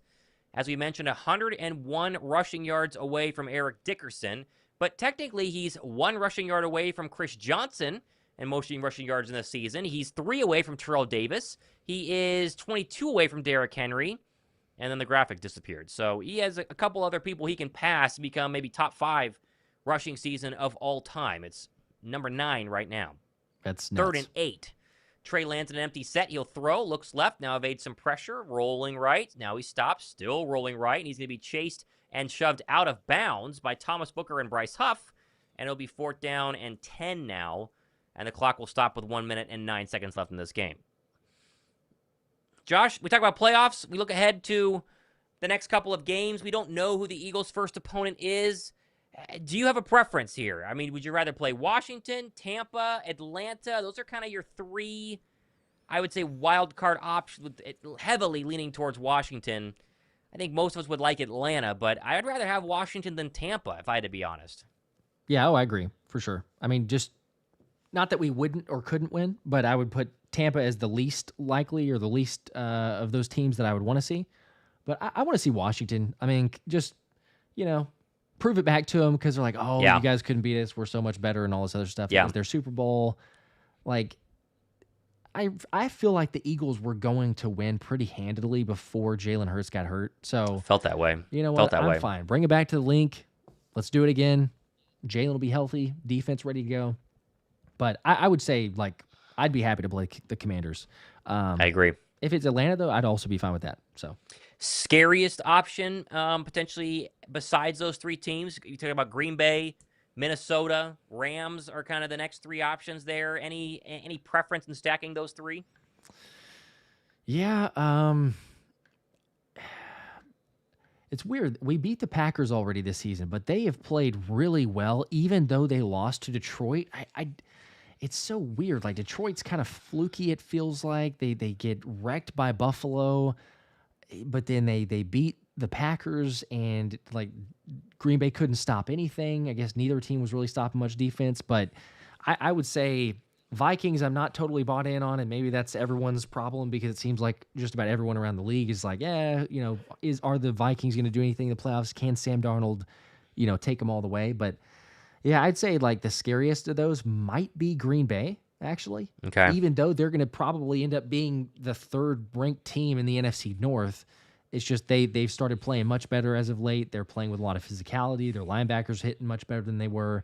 Edgerrin Cooper, who we talked about a ton before the draft, has continued to take strides. So Yeah. I still think that, I'll take our chances against anybody, but I guess if I had to choose, it's probably the team that's starting to come on late. So probably Green Bay. Well, we'll watch about them you? here in the afternoon slate against Minnesota. I still think Detroit, but I would agree. I think Minnesota's a little bit underrated. I think they're dangerous on offense. Their defense is playing well, but I like the Eagles' chances in any of those. As McKee has taken the final knee, by the way, and so this game There we is go. officially over. And Philadelphia has won. They've done it. 41-7 is your final, Josh, as the Eagle fans can rest assured that they are in as the 2 seed. It cannot get any worse. It can technically get better, but they are NFC East champions, and I think that is Let's go. as exciting as they come. That's exactly what you wanted. How about that? Play the song. Wrap it up.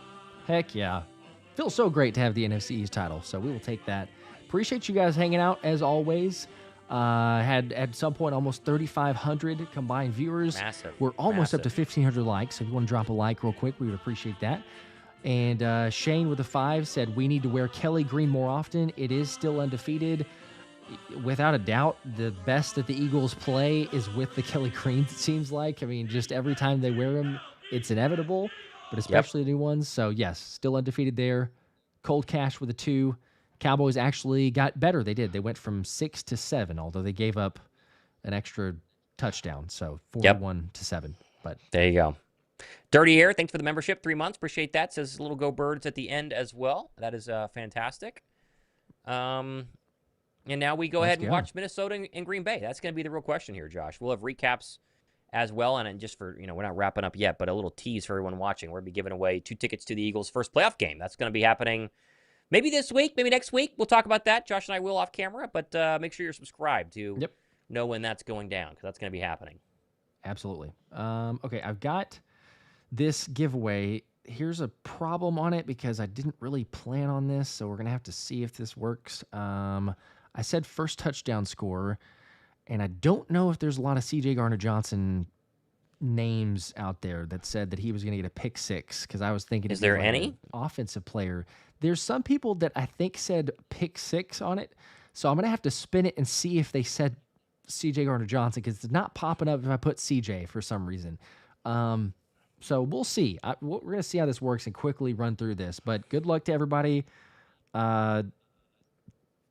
Maybe, hopefully, we find the winner in this, and I will let you guys know. But here we go. We will spin this thing. And I have see someone. one. I just checked someone. Who won? Okay. There's somebody that said Slay with a pick 6, so that's not accurate. So I'm going to have to spin it again. I just did a search for Gardner Johnson. I got someone who said Gardner Johnson first TD off interception 18 hours ago. Yep. Okay. Well, that may be this person. I see it coming up here, but there's a couple. So I'm going to spin again. I got a Cooper DeJean. We're going to get there. Got a Q from Daniel. We're getting close. It runs out of it also once we get this. So we're literally like... We'll know. Got a Q. I think Michael might have it. I think that might be... there we go. Okay, we got one. I was going to say, I saw like 2 or 3, and that was it out of all the ones that were spinning. So Tyson, I believe that's how I say it. Tyson Lacey. Heck yeah. Called it. Go buy a lottery ticket. Very impressive, actually, to say. Pretty impressive. 6 from C.J. Gardner-Johnson. Pretty impressive. When I say take a pick on your first touchdown score, I figure, A.J. Brown, Saquon, heck, even Grant Calcaterra, something like that. Yeah. C.J. Gardner-Johnson, let's go. It's impressive. Very impressive. So Tyson, well done. Hopefully you're here and see this. If you're not, I mean, either way, it's great, but hopefully you're here and see this. Just message me, email thephillyspecialshow@gmail.com so I can get your info, get you any Eagles jersey of your choice, or you can message me on one of the socials. So however you want to do it, get your info, let me know what jersey, and I will be shipping that out. I see a lot of comments randomly on the live stream now that are saying, CJ pick. Good job. Way to go. Not how it works, sadly. Not how it works. Okay. I think that's it. I think you're good. We covered basically all the ramifications and other sides before that. So other games coming up, as Thomas said, we've got game recaps as well. The new year is right around the corner, but keep an eye out for the game recaps. Biggest breakdowns, updates on CJ and his injury, hopefully not anything serious, and what the Birds' playoff path and everything else will be. So, Thomas, it was a blast. I mean, it feels so much better than last season, obviously, because, we were like, hey, NFC East title in the grass. Now it's not. Now it's gone. And this year is very different and maybe even therapeutic to win it against Dallas in the Kelly Greens. Pretty good. Pretty good. I love it. We will take it. All righty. We appreciate you guys as always. Make sure to drop a like on your way out. Sub if you haven't already. And stay tuned for more videos. As always, Eagles win. Go Birds. Go Birds.